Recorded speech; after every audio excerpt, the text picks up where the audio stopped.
Live for a nice little pre-recording of part 3. This is part 3 of our crypto and investing 101 series. You can find the full playlist on YouTube. The purpose of this playlist, this series, is to give people a well-rounded background of the macro situation of our financial system. But like a lot of people are kind of raised into a mindset of, there's the United States dollar, you put it in a bank, or you just hold a whole bunch of dollars, and that's how you get wealthy. You get wealthy because the bank is going to pay you interest, or you just stack a whole bunch of dollars. And that's not necessarily true. There's so many parts and components of the financial system, and the more that you understand about that system, the better decision making that you can make. You can't really make the best decisions if you don't understand anything that's happening behind the scenes or that has happened in the past. So much of this series, we're diving into the past, we're having different guests on, and learning things about our financial system and what's happening. So today we got a mix of both. We're going to do some past dive, and then I incorporated a few more contemporary components for today. So that's what we're going to be doing today. So let me bring on our guest. Yeah, today we have got Money Match Gaming's very own The Infinite, our co-founder here. How are you doing today, Infinite? Pretty good, man. I hope everybody else is doing good. We're hoping to learn a little bit, share our conversations about, what we feel about the financial system and all that other stuff. So, I'm ready to get into it. Let's go. Let's do it. All right. So cool. And yeah, you have your own viewing station. Had Smile on, and he was like, "Can you make that bigger for me?" And I was like, "You want to see the pretty pictures, bro? You can't. You can hear it. Like whatever." So I will be using both. We'll be showing you guys the view of things, and then also taking it full screen for part of things. So you guys will get the luxury of both happening today, and you can thank Smile or Swampy, as they wanted to be called on stream, for doing that. All right, our first video today, and this is kind of like a video series. Imagine you're in the classroom and we're going through a bunch of different school videos. Yeehaw. Today's video is a short one. This is on the Bretton Woods system. Infinite, do you have any knowledge of the Bretton Woods system before we jump into things today? I do not. Okay, yeah. So doesn't yet. And that's the great thing about today. So Bretton Woods is a fun one. It's a fun one. It has to do with the 1930s and the 1970s. And how that all combines. So we're going back in time from the World Wars. This really comes up from the World Wars. This is a financial policy that's been put in place for the world since then. And so we're going to be diving into this thing. So they're going to explain it probably a little bit better than I just did. But if you're ready, and we're doing this the same way we did our very first video because our sound is messed up today. But Infinite, are you ready? I'm ready. All right, push and play. Let's get it. Oh, actually, pause. I'm pausing already. I know, guys. That's because I totally forgot one thing. During our mishaps earlier, I had to switch the audio, and so okay, we're ready. Now we're ready for real. But that's how you do things in live streamings. There's when you're ready, and then there's when you're for real ready. Are you for real ready? We for real ready. All right, let's get some doing learning. It live. Let's learn. Hi, I'm Bill Reinsch. I've been working in international trade for over 35 years, which makes me really old, and I'm a trade guy. Today you're getting a little history lesson. We're going to talk about the Bretton Woods system. So the year is 1944. The end of World War II is in sight. The Allies, realizing that they were going to win, wanted to get together and talk about creating a world where war and depression could never happen again. They met in Bretton Woods, New Hampshire. There they spent a month negotiating. There were 730 people or delegates from 44 different countries, all our allies. And essentially what they did was create a three-legged stool, a tripod, of institutions to guide the post-war world. This is how that three-legged stool works today. The first leg is the International Monetary Fund, or IMF. The IMF works with countries that are having problems with money, problems with debt, and paying back the money that they've borrowed. And the IMF gives them advice on how to change their internal policies and structures in order to fix the problems that they've got. The second leg is the World Bank. Hold on, I gotta pause real quick. We paused. Okay, because not only, you know what I'm saying, it's not going to be a long pause, but not only does the IMF do that, but they also make it so that you can only get, so like he just mentioned, they help these countries, you know, you got to make these decisions and this, that to get your stuff back on track. But they also loan out money because they control the World Bank. And so you don't get the money from the IMF, so you don't get that help if you don't do exactly what they want. That's something he didn't really mention, but you look up enough stuff about the IMF, you find that out. You listen to them talk about it, and they'll mention that stuff. So if you don't do the things that the IMF mentioned once, such as currently with El Salvador, not doing everything the IMF wants, being cut off from the IMF for certain funding. So that's also how the IMF works. But they didn't quite mention that. That's fine. I wanted to make sure I threw that in there for you guys. All right. Give you that link. And you ready? Already. Lady. Already to the next one. Huh? Back in 1944, when the okay. delegates met at Bretton Woods, they realized that poverty is a big motivating force when it comes to conflict and violence. And they decided that if they could help countries grow and create jobs, there would be a better chance of peace.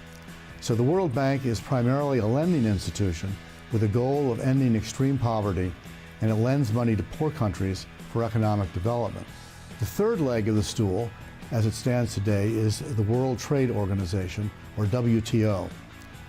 The WTO promotes global trade and free trade, and it also functions as a courtroom for member countries to resolve trade disputes with one another. Basically, the WTO upholds the rules of international trade. Thanks for watching. Stay tuned for more Trade Guys videos. And that's what we have from the Trade Guys. You can catch information videos from them on YouTube. Yeah, evident. So, how was that? Oh man, that's pretty good. Yeah, I did know about it. I just, you know, you hear different phrases and so on and so forth, and you're like, I don't know, man. And then they go through it, and you're like, okay, yeah. See. So yeah, he gave a pretty and like I feel like if you want more detail on Bretton Woods and what the Bretton Woods Agreement entailed, I suggest going to our first video segment that we did in this series, where we do cover some more things on the Bretton Woods Agreement in a little bit more detail. Not to say that we won't share a little bit more insight today, but that just has a little bit more girth to some of the understanding of these concepts and stuff like that.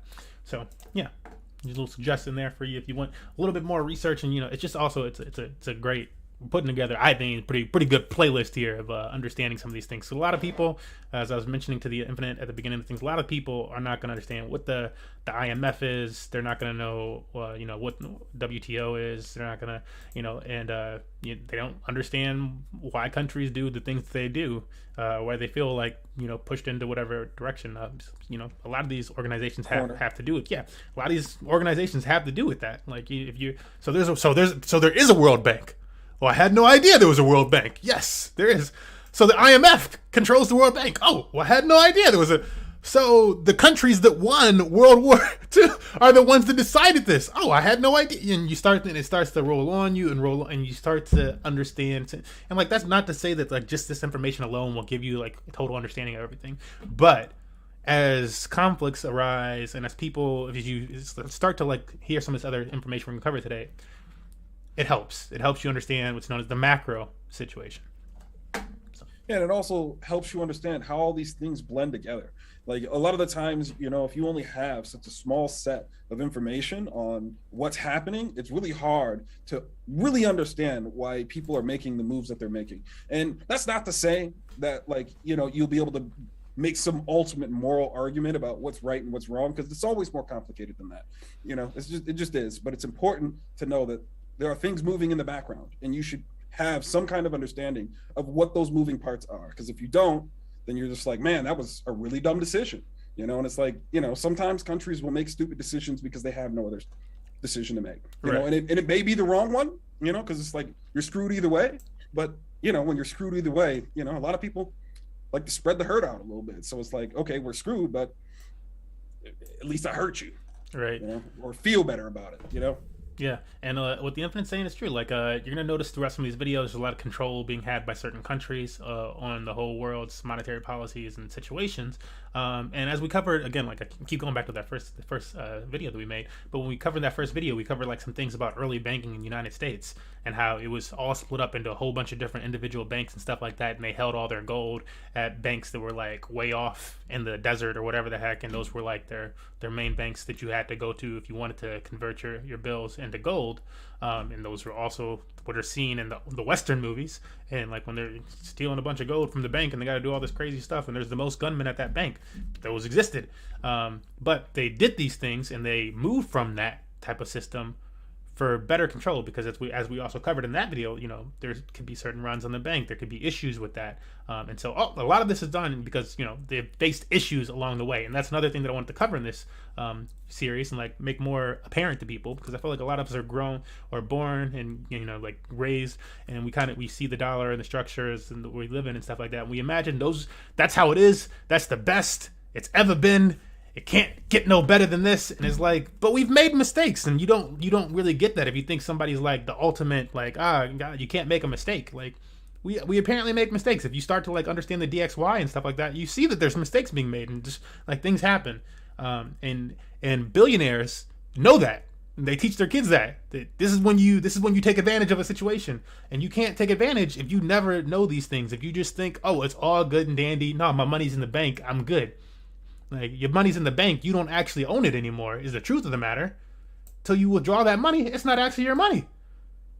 But this is some of the stuff we're going to cut. But nobody's in it. They don't teach you that in school. They teach you, if anything, put your money in the bank, savings account, make that 0.02% a year. Even though inflation on average is 2.8%, be happy.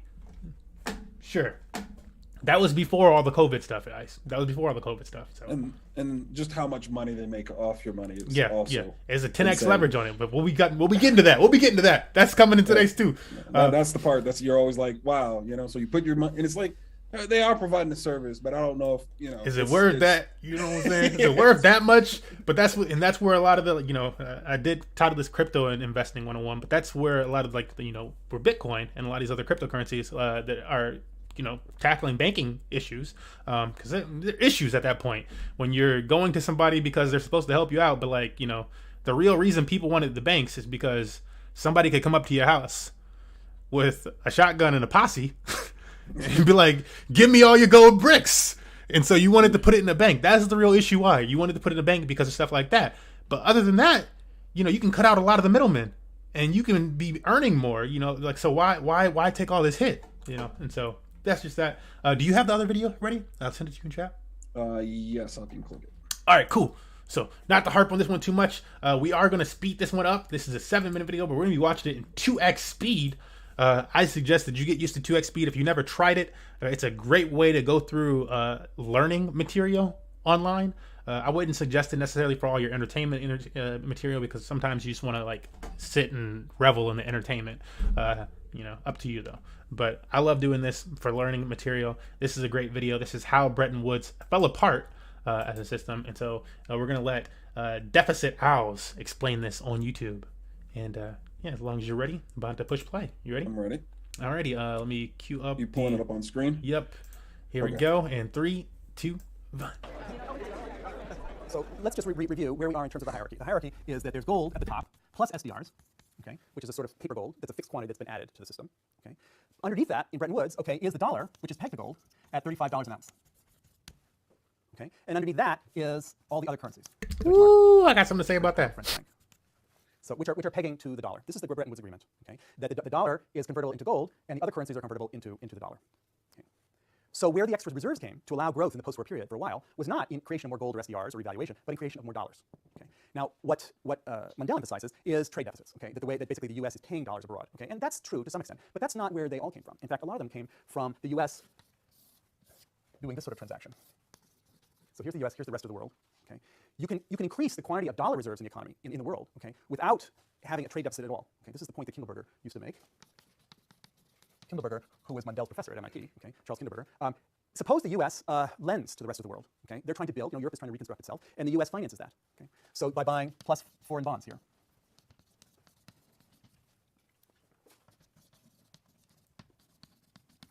At the same time, the rest of the world is trying to accumulate monetary reserves because they're trying to grow. Okay. What am I showing here? I'm showing here the US as a bank, the United States as a bank, the entire country as a bank, okay? That it has short-term liabilities to the rest of the world that the rest of the world is using as their money, as international money. And it has long-term assets, okay, that are loans to the rest of the world. I'm showing this as if these are the same number so that there's no net flow, there's no capital flows, there's no trade flows. There were some capital flows and trade flows, absolutely. But the point I'm trying to emphasize here is that the US was able and did in fact increase the quantity of international reserves so long as people were willing to accept the dollar as an international reserve. The US had some gold here, okay, as a reserve. So the United States is acting as a bank, and it is holding the international reserves for the entire world. Okay? As long as the entire world is willing to accept dollars and not demand gold, this works fine. Okay? And you can expand the reserves. It's a sort of Bancor plan, okay? It's sort of Bancor plan, but on the US balance sheet, not on some international balance sheet. And you're making money on this because these dollars are not paying very much interest, if any. If it's currency, there's no interest, and these are. So there's an interest differential here that the US is earning. This worked for a while. It worked to mitigate the discipline that the IMF was creating. The IMF was there to say, we're not going to expand international reserves at the top of the hierarchy, okay? But the US as a bank was there to say, we are going to expand international reserves the next step down. Okay? So there was expansion of reserves the next step down, but there was not expansion here, and so what happened? Okay? You start to get stress, like there's not enough reserves here to back this dollar, okay? This is expanding, this is not, okay? So the gold and the SDR part starts to get undervalued, okay? And their stresses start to build up in the system. What are the solutions to these? This is Mundell again. We could have revalued gold, we could have created more SDRs, okay? He tells a story that in 1967, okay, there was an increase in SDRs, but not enough, $10 billion, not enough. He tells a story, which I've seen here for the first time, okay, that Arthur Burns was delegated to go wandering around Europe talking to central bankers about, would you be okay if we revalue gold, okay, and he felt maybe they would. And he suggested to Nixon that he do it right after he won the election, and he just forgot to do it or didn't pay attention or something, and so it didn't happen. So this is in 1968, that election. And by 1971, the problem of there being too many dollars and not enough gold winds up causing the US to go off gold, and that's the end of that system. That's the end of Bretton Woods. It would have been fine, Kindleberger emphasized this his whole life, it would have been fine if only foreigners, okay, had not insisted on being paid in gold. If they had just accepted, okay, dollars are going to be, the national reserve is going to be dollars, and this gold thing is sort of a fiction, okay? But they didn't accept that. They thought the gold was the better money, and it got, there was a smaller and smaller quantity of that relative to the quantity of dollars, and so there was a run on the dollar, and instead of paying out all the gold, Nixon just closed the gold window, and that was the end. The dollar was no longer convertible into gold. Alrighty, and that, my friends, is how the United States left the gold standard. And in summation, you know, we were on, and there's a little bit. I want to read a little document before we go into our thing. But basically, the United States had a bunch of gold, and we're going to talk a little bit more about how we had so much gold and stuff like that. But we were already stacking up gold before. It's actually in our Constitution that we should use gold instead of like paper dollars and stuff like that. But we had a whole bunch of gold. We were stacking up gold. We had the most gold after the wars. And so we became this giant, basically like lending bank for the world, for them to transact with gold, because with a gold standard, you need some type of intermediary currency to be able to decipher, okay, this is how much gold you get for that currency. And it became dollars. The issue became when people wanted to cash their gold in, or cash their dollars in for gold. And as you see, like oftentimes we talk about a debt ceiling in the United States a lot. Well, there was a deficit, and we owed all these other countries, money. So owe them. And what do? They take the dollars that they have, and they bring them to us, and they get gold back. This is like, you don't hear Fort Knox talked about much anymore and stuff like that. But these are these concepts and stuff. And so instead of us just giving them all this gold back, we decided we're no longer going to give you the gold back. Like it was been that way for a long time, but we're no longer going to give you the gold back anymore. You can get certain dollars and stuff like that back, but no longer are we distributing gold back for your United States dollars. So previous to the United States leaving the gold standard in 71, they could come back to us and they could get gold back for cash dollars, as we're used to, but no longer. And so that's in just what he's breaking down right there. And it seemed like you had some comments right there, so I'll let you speak for a second while I look up this article I'm going to show on screen. Yeah. I'm a layman, so I don't really want anybody to really take what I have to say as like the gold standard. We're streamers on the internet attempting to do something that we find interesting, and we're hoping to open your eyes and help you explore these different kinds of concepts. So I kind of want to leave with that kind of, I forget what it's called, discretion. Take it with a grain of salt, essentially, and it's like, ultimately, a system revolves around that revolve around money, revolve around something, holding something of value, and then creating something on top of that that can be exchanged as a symbol of that thing that holds value. And then this is why people talk about Bitcoin so much as a store of value and so on and so forth, because it's essentially something that's valuable that can be exchanged for things, and everybody will accept that thing as something to be exchanged on. And how he described it in this video, it's just like, okay, well, gold was a thing that everybody held value and was willing to exchange goods for, and so, they were okay with the system as long as they could exchange what they have for the gold that they were promised. And when that broke apart, they were like, okay, well, we kind of don't like that. Like gold is what we trust. And, now you've essentially broken the money system as it is, because we can't exchange the thing that we have for the thing that was promised. Therefore, what does this money mean? And it's ultimately kind of like the crux of the situation. And he even says in the video himself, it's like, everything's fine if they would have been able to accept the other promissory notes that were on the books that we said we would exchange it for, and it's like they didn't want it, so the system kind of falls apart. So, and I agree. So, So the one other thing that I wanted to throw in here, because that professor did not mention this portion of things, but so this is from the history.com, and this is, I'm using history.com, but the things that I mention and that we watch in these videos, you can source in many different places. It's not hard information to find.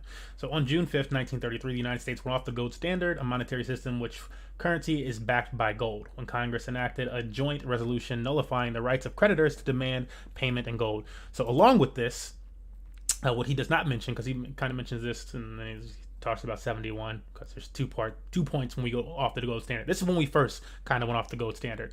And what I mean by when we first went off the gold standard is this is when United States, up until this point, United States citizens were allowed to hold gold. But did you know there was a period in history where we were not allowed to hold gold? Where it was illegal for a citizen to hold gold? What? Yes. And so this is what oftentimes Bitcoiners talk about when they're like, they're going to come for your Bitcoin. They're going to come for your digital gold the same way they came for actual gold. So we continue to read, the United States had been on a gold standard since 1879, except the embargo on gold, blah, blah, blah. Where is it? Soon after 1930, Roosevelt declared a nationwide bank moratorium in order to prevent a run on the banks. So a run on the banks is when people go to the banks again, like kind of like what the professor was just mentioning about, because it was like France and a few other nations started to come to us after the wars and stuff like that, and they were demanding that we pay them back, and they wanted gold. And eventually our gold reserve started to shrink, and the United States was like, all right, fuck it, you get off the gold standard. That's what happened behind the scenes. But so they're worried about this happening in 1933. They're worried about this happening. A run on the banks is what this is called, when people go. And so we also recently saw this happen in Russia. People go to the bank and they demand that they get, all their cash out of the bank, basically, or whatever that value is out of the bank. They want it out of the bank. They want to hold that. So in order to prevent the run on the banks, the consumers lacking confidence in the economy, he also forbade banks to pay out gold or export it. According to Keynesian economics, and there's Keynesian economics and there's Austrian economics. Austrian is more of like a free market type of economics. Keynesian economic theory, one of the best ways to fight off an economic downturn. And the United States goes by Keynesian economics now. And we started for sure at this point in time, because before then we were going by free market and there was a gold standard internationally and stuff like that. So according to Keynesian, one of the best ways to fight off an economic downturn, and we also did this in most recent days, so learn from history, is to inflate the money supply. So Keynesian economics says one of the best ways to stave off downturning economy is to inflate the money supply. And increasing the amount of gold held by the Federal Reserve would in turn increase its power to inflate the money supply.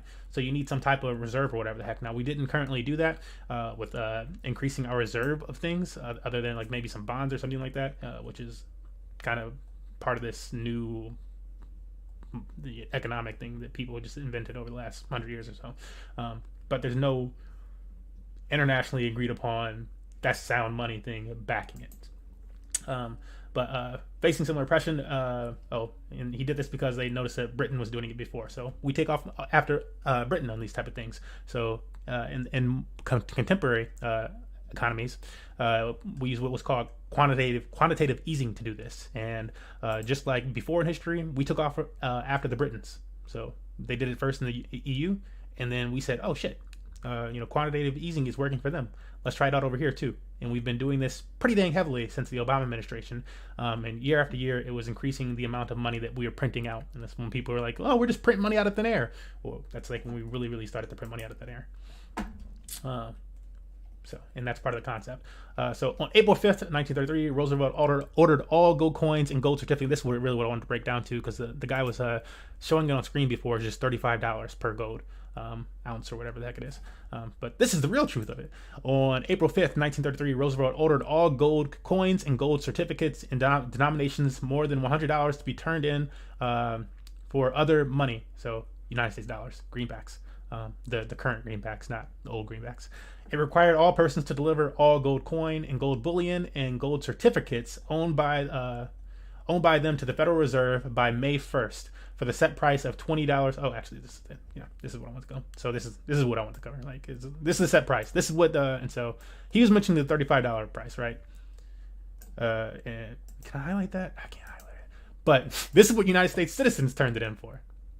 We turned it in for $20.67. That's how much gold was worth. And then shortly after, a little bit of amount, so by May 10th, the government had $300 million of gold and $470 million of gold certificates. That's quite the increase in your gold supply, and that will allow you to have the most gold in the world if you take it from all of your citizens and make them have to have dollars. So that's a historical moment there. 2 months later, blah, blah, blah, blah. In 1934, the government price of gold was increased. So this was done in 33. 1 year later, after we swapped all the gold from everybody, we're going to increase the price of gold. You guys can no longer enact in gold. And on an international market, we still can, and the rest of the world can, their citizens can and stuff like that, because of their own rules. And now the gold that you just gave us is actually, since we control all the gold and everybody's using United States dollars and stuff, actually it's worth $35. So let's just increase our supply by about 70% in value. They just doubled their value, but damn near. And that's what happened around that time. So yeah, what does it say? This increased the balance of the Federal Reserve balance sheets by 69%. The increased assets also followed the Federal Reserve to further inflate the money supply. And so with that increase of the cost, then they're allowed to print out even more dollars, distribute even more dollars to the rest of the world, and maintain this control, because now everybody's like, your money is everywhere. You're pushing it on everybody. And that's pretty much what I want to go through with this. The last portion of this, the government held $35 price until August 15, 1971. This is, again, what the teacher is actually mentioning, when President Nixon announced the United States would no longer convert dollars to gold. So again, up until this period of time, the United States was actually allowing the conversion on an international market level. Like, citizens still cannot do it. And this is why also when you hear about Robert Kiyosaki talk, if you listen to any of the Rich Dad's conversations, he'll mention how when he was in the military, he would like have these deals with people in whatever country, and he's trying to buy gold off of them, and he's smuggling it back in the United States because it was illegal. And so yeah. But in 71, Nixon removed us off that standard. And in 1974, President Gerald Ford signed legislation that permitted Americans to again own gold bullions. And then everybody could own it again in 1974 after that period of time. And then we're like officially off the gold standard. And in 74, now we're kind of like caught up. And this is like what people are actually used to as the current monetary policy, where the world is inflated with dollars. It came from taking that gold from the United States citizens, putting it in our reserves, then increasing the price of the gold, flooding the world with that many more dollars, and then jumping off the gold standard. So now other countries can no longer take those dollars that we inflated the world with and convert them into gold. And then now, a year after that president's gone, now the United States citizens are allowed to enact in gold again. So wanted to include that little bit from history.com for you guys too, because that's an important part of it, and it's not always mentioned. You have to do extra research if you want to find some of that information. Comments? I'm kind of in the middle, when it comes to this. It's always bad, because I mean, when you boil it down, it's just an exchange of wealth. You took it from people. I want to address its price. You lent it to a bunch of different people. You made hand over fist, and then never gave back to any of the people that you took from. And it's like, they knew they were going to make a bunch of money. You know, it was pretty obvious. You know, and like our country, I guess, is better for it to some degree. Our country, you know, for sure. Yeah, it's like you loan a bunch of money, and then, you know, as long as people pay their debts, you know, you have a ton more money, you know, and just more everything, you know, and you know, so it's like it did its purpose, but you know, it's kind of one of those things to where, you know, the rich get rich and the poor get poorer kind of thing. And this is like the prime example, in my opinion, of how that actually works. Because, you know, if I take all your money and I go, hey, look, I'm gonna give you, you know, double your money. The simple definition of a I just need it now. You know, and you go, okay, cool. And I take your money and then I make 30 times that on the, like, that's not, it technically it's a good deal, but really it's like, I kind of robbed you, you know, and it's like, there's like some value exchange there to where you're still getting a benefit. It's just like when I'm hand over fisting it like that, it's just not fair. And usually you're not doing any work either. You're just giving other people money that they can create things that you make money off of. And it's your hand over fisting it to the people that did the deal with you, which is the American citizens, really, for that gold value. But for the rest of the world, you didn't really have a call on that. You had a call in Bretton Woods. You didn't have a call over, okay, now the price is going to increase. Now we're going to do these extra things. Like now we're getting off the gold standard. You didn't really have a choice in any of that. That was kind of just done like, because it's going to benefit our people more. And so, like, I'm American, so, like, you know, it benefits us. Like, you know what I'm saying? So, yeah. We're happy with that. We're happy with that. But it's also important to know that when you hear things on the news, like, specifically, like, I hear it, like, a lot all the time on Fox, when I listen to Fox, they're like, the world knows that the United States has the best currency and that, you know, it's in their best interest and this and that. I'm like, look, if they got a grandfather, a great-grandfather, they know damn well that's not the story they're telling their children. Not if they're educated. They're like, yo, they tricked us. Flat out. Flat out. If they got somebody educated in another country, there's no way. They're just like, yeah.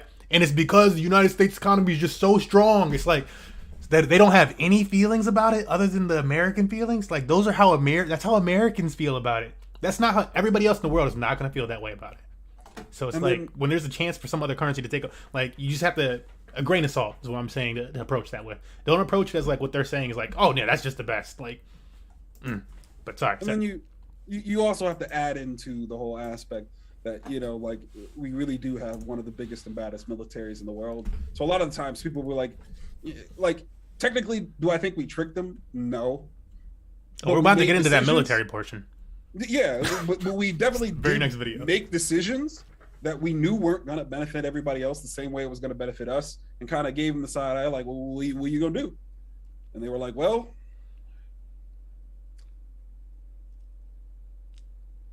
and then they pressed on.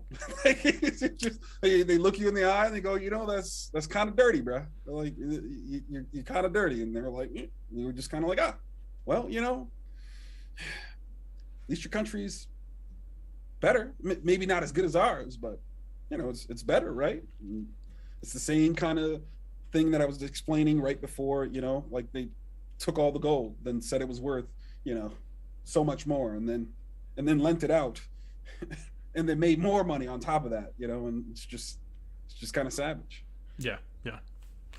It's savage. And so, yeah, you were just starting to mention this military portion of things, and that's going to get very briefly covered in this next video, which is by, let me see, the name of this one is The Infographic Show. So just giving some infographic, you know, some of these are just nice little channels and stuff like that to give the history of things. Again, all this information you can do your own research on. Suggest you do. It's not financial advice or anything like that, but you can always do your own research on these topics. These topics are well covered. You know, you can find it talked about, written about a million different ways. And so this next video, which actually, let me make sure I give you that link. Not sure. I think I gave you maybe the wrong video link class. I don't know. Here's the actual. No, I think it was the right one. This next video is called How Petrodollars Affect the US Dollar in the World Economy. So what is the petrodollar? We've been talking about the gold standard. So with the exiting of the gold standard starting in 1933, and then, you know, for sure in 71, the world kind of moved to this system that's known as the petrodollar, which means that the big commodity, since gold is, you know, what made the United States dollar valuable prior to all this stuff and what all the other countries signed off on was the fact that you could exchange it for gold. That's what they signed off on. They did not sign off on it on the fact that, oh, maybe you can give us better interest rates or lending rates. Like, no, ain't nobody care about that. Everybody cared about gold. So the petrodollar is the fact that like this new black gold is oil. And so to enact an oil around the world, most of the time, and they're going to mention some situations that have been coming up in recent years and stuff like that that are opposite. But most of the time, you enact in United States dollars. And so if you're using United States dollars to do so, it's almost like a new type of gold standard around petro or around oil. So if you're ready, I'm about to push the go button on this thing. Ready. And here we go. The simple definition of a petrodollar is the revenue from oil in mainly Middle Eastern countries, a revenue that is denominated in US dollars, not the currency of the countries where the oil comes from. All those nations that export their oil must sell it in dollars. So if the dollar loses value, so does their oil. But countries also peg their real currency to the dollar. Let me pause. I gotta start this back over. I was accidentally hitting that in normal speed. You know what I'm saying? I can't be fucking with that. Excuse my language, learners. All right, here we go. 2x. We ready? We ready. Hit me with that Tiffany Haddish. We ready?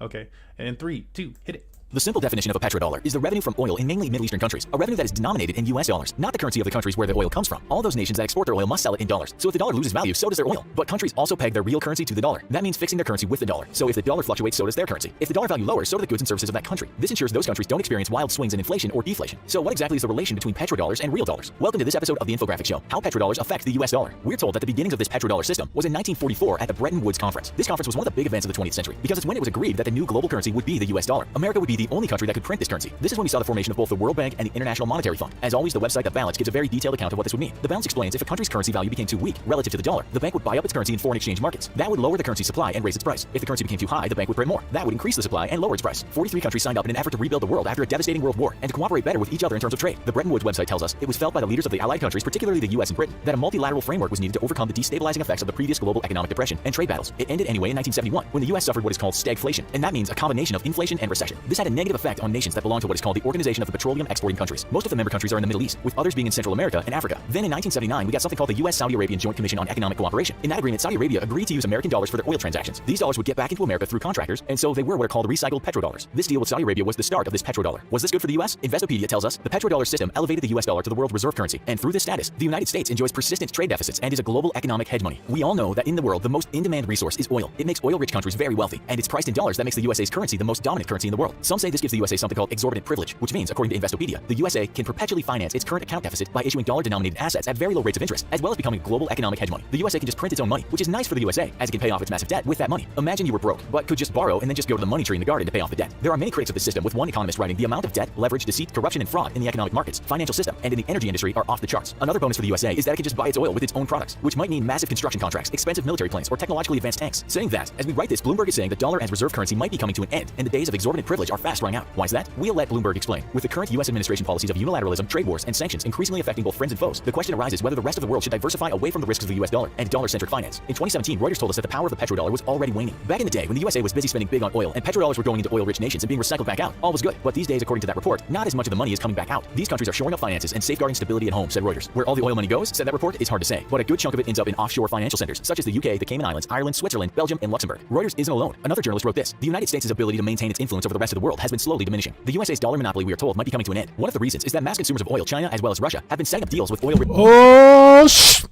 Sorry for the real quick pause. We do have some more information on this particular topic with the China and Russia and stuff like that, because this video that we're watching is 3 years old. This video is from 2019, where they're talking about this stuff. There is very recent articles and information around the Ukraine war about Russia and China, and specifically switching to a different currency to do these oil deals in. And if you've been paying any attention to the news, a lot of the talk is about, well, how are we getting the oil and this and that. And this is why it's important to understand that macro. Sorry, you want to say something? No, we're good. Okay. We can continue. Let's get it. 3, 2, 1.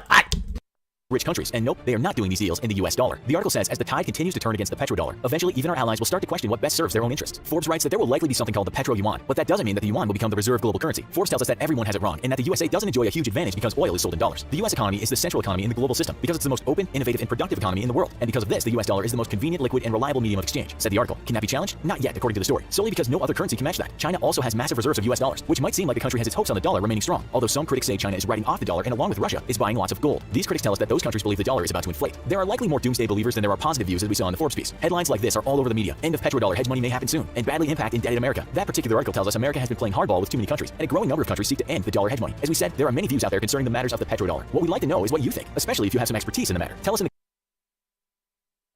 All right, and that's going to conclude that video. Again, that video was by the Infographic Show. And what they mean by hardball with too many countries, when they're speaking about the United States, is by hardball, they definitely mean sanctions. Too many sanctions on too many countries, because you start to look up things. It's like all these different countries are doing tons of different deals on how to. Oh, you can take care of that. Don't worry, bro. He's like, I'm in the middle of a show. What do I do? He's notoriously had nosebleeds. But yeah, hardball, by that they mean the different sanctions and kind of like how the IMF operates and stuff like that. How do you get this and that? If you don't do this, we're gonna, put these tariffs on you, etc. That's hardball in this type of situation. And so by playing too much hardball with too many countries, you get situations where they look for other avenues, and so they can look for other currencies. Also, if you're really big up on current media and stuff like that, and they mentioned in this video that China has large reserves in the United States dollar, and so do a lot of other countries. I forget what country. Was it China most recently? At one point in time, it was probably like around 70% or more, whatever the heck, that a lot of these countries were stacking up United States dollars. And I think it was Israel. I was reading about. So allied to the United States, and that's why it was such a big deal. But it's slowly starting to diminish the amount of USD reserves that these countries are holding, which would mean that the dollar's grip on the world, its power, being the most liquid and whatever else they wanted to say in there, currency is starting to diminish more and more. So that's something to consider. And again, I'm not trying to be anti-United States or anything like that. Obviously love my country. But if you're going to succeed in this country, or you're going to succeed wherever you are, it pays to actually understand some of these concepts as far as, what they mean by hardball, what the petrodollar is, what the gold standard is, how you can interact, what other countries are doing, etc. So there's that. Infinite is away for just a bit, but I'm gonna prep our next video, and we'll try to pause for a second. But our next video is actually a segment. Oh, actually, he's back. He's got his nose jargon. You can sound. Yeah, I gotta go sound only, man. All good, guy. Gotti. Not gonna stop. So yeah, I was listening while I was upstairs, and I'd like to add a little bit to it. It's like it's one of those things, and this is both a good and bad thing in my opinion. To where it's like, of course, like if you're the person in control, you kind of want to maintain that control. Yeah.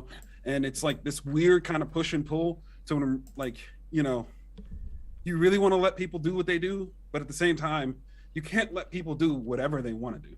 And that's just kind of the crux of the situation. So it's like, if you take it in a really, really micro level and you think about like your family, it's like, you have your mom and your dad, which are like the ultimate authority, or maybe your grandpa or grandma and grandpa, if you're kind of that kind of family and you're more close knit together, and like they make decisions. That doesn't mean that everybody in the house doesn't get to make decisions at all. It just means they kind of have like this ultimate authority. And just like in an actual family, at some point people want to rebel, hey, I really want to do what I want to do, and the grandpa's like, hey, well, this is why it's wrong. And then, everybody's like, hey, well, I'm just going to have to come up from under your rule, and they try to leave their own house. And like, that's kind of the example to where like, I feel like we find ourselves in, and it's like, it's a little bit different because obviously America's not the grandpa. It's not the end all be all, we are just a group of individuals that work in our own selfish desires, but so does every other country. And it's a hard thing to balance because you really can't let everybody do what they want to, but at the same time, you can't reasonably expect to just control some of the most important aspects of somebody's life, which is their economy, because we essentially have a stronghold over their ability to exchange things between each other based off of the way the world is designed currently. And so it's a hard thing to play. It's not a simple answer. There's so many nuances to this specific thing, and it's just not simple. Yeah. So when people talk about kind of this Russian-Ukraine thing, it's like, do I agree Russia running up into somebody's spot and being like, hey, I want it all? Like, no. But do we understand their financial plight to make them do something like that? Yeah. See. And it's just difficult because it's like, if you're going to run dry, and you like, let's just use water. Everybody needs water to survive. You realize your country doesn't have water, you might decide to go find it. See. And it's going to be owned by somebody else. And yeah. It's like, that's hard. It's a hard thing to balance. It's a hard thing to work through, and everybody should consider it. See. And yeah. It's way harder than right and wrong. Yeah. Kind of what you just hit at the very end there. I feel like it's not that it's necessarily way harder than right and wrong. It's different people are going to have different opinions on what's right and wrong. There's different cultures around the world, and different cultures see things different ways. And part of the issue and part of what creates all this stress and whatnot, because like it wasn't that Russia was like hurting financially or whatever the heck, and that's why they wanted to invade their Ukraine. There's more so like kind of like toward that right and wrong stance of this used to be our country, etc.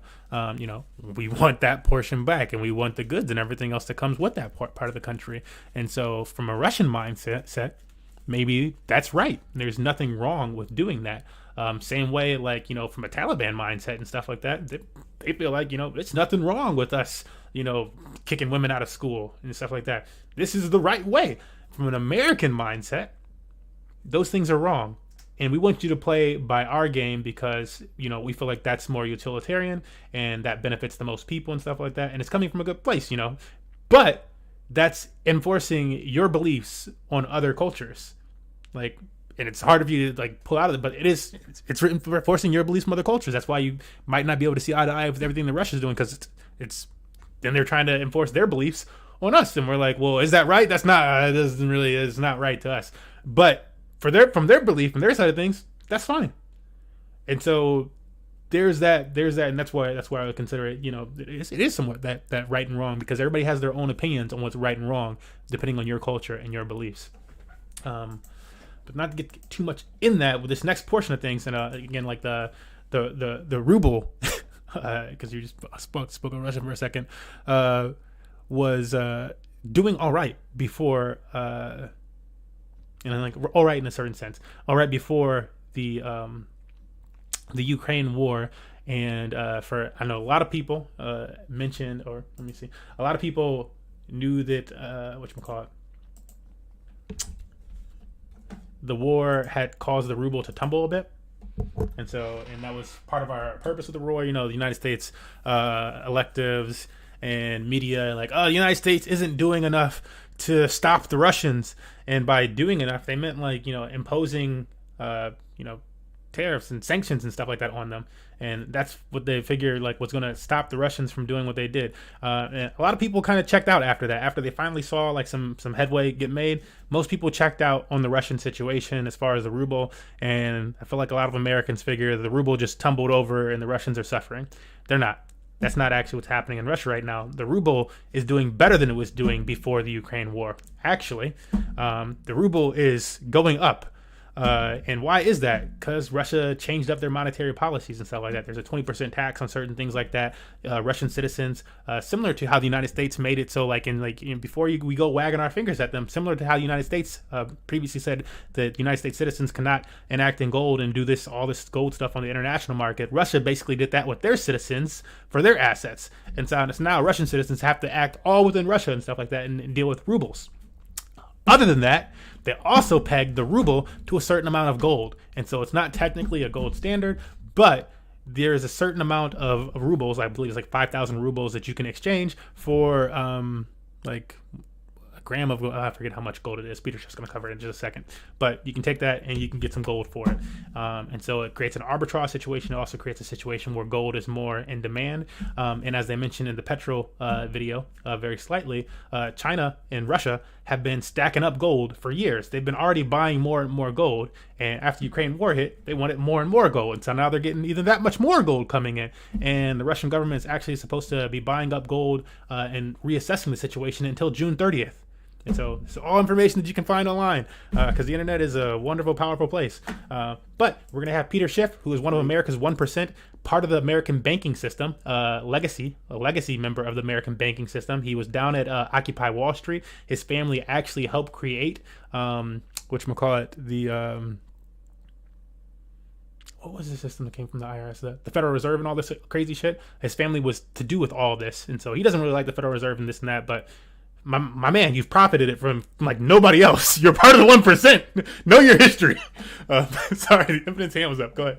Yeah. I just wanted to add that, like, this helped me understand money the way I understand it a little bit more. You always have to understand that you're always taking something that's valuable and then using that to exchange other goods. And a lot of the times when it comes to money, when it comes to currency, what they're doing is they're taking that valuable asset, storing it somewhere, and basically handing out something that can act as something that can exchange for that thing of value. So you take something that essentially has value that anybody will exchange for, you gather that all up, you go put it somewhere safe, and then you hand out something that represents that in a promissory note of some kind, and it's like, it's really simple, but at the same time, a lot of the times, especially growing up, that was just not really.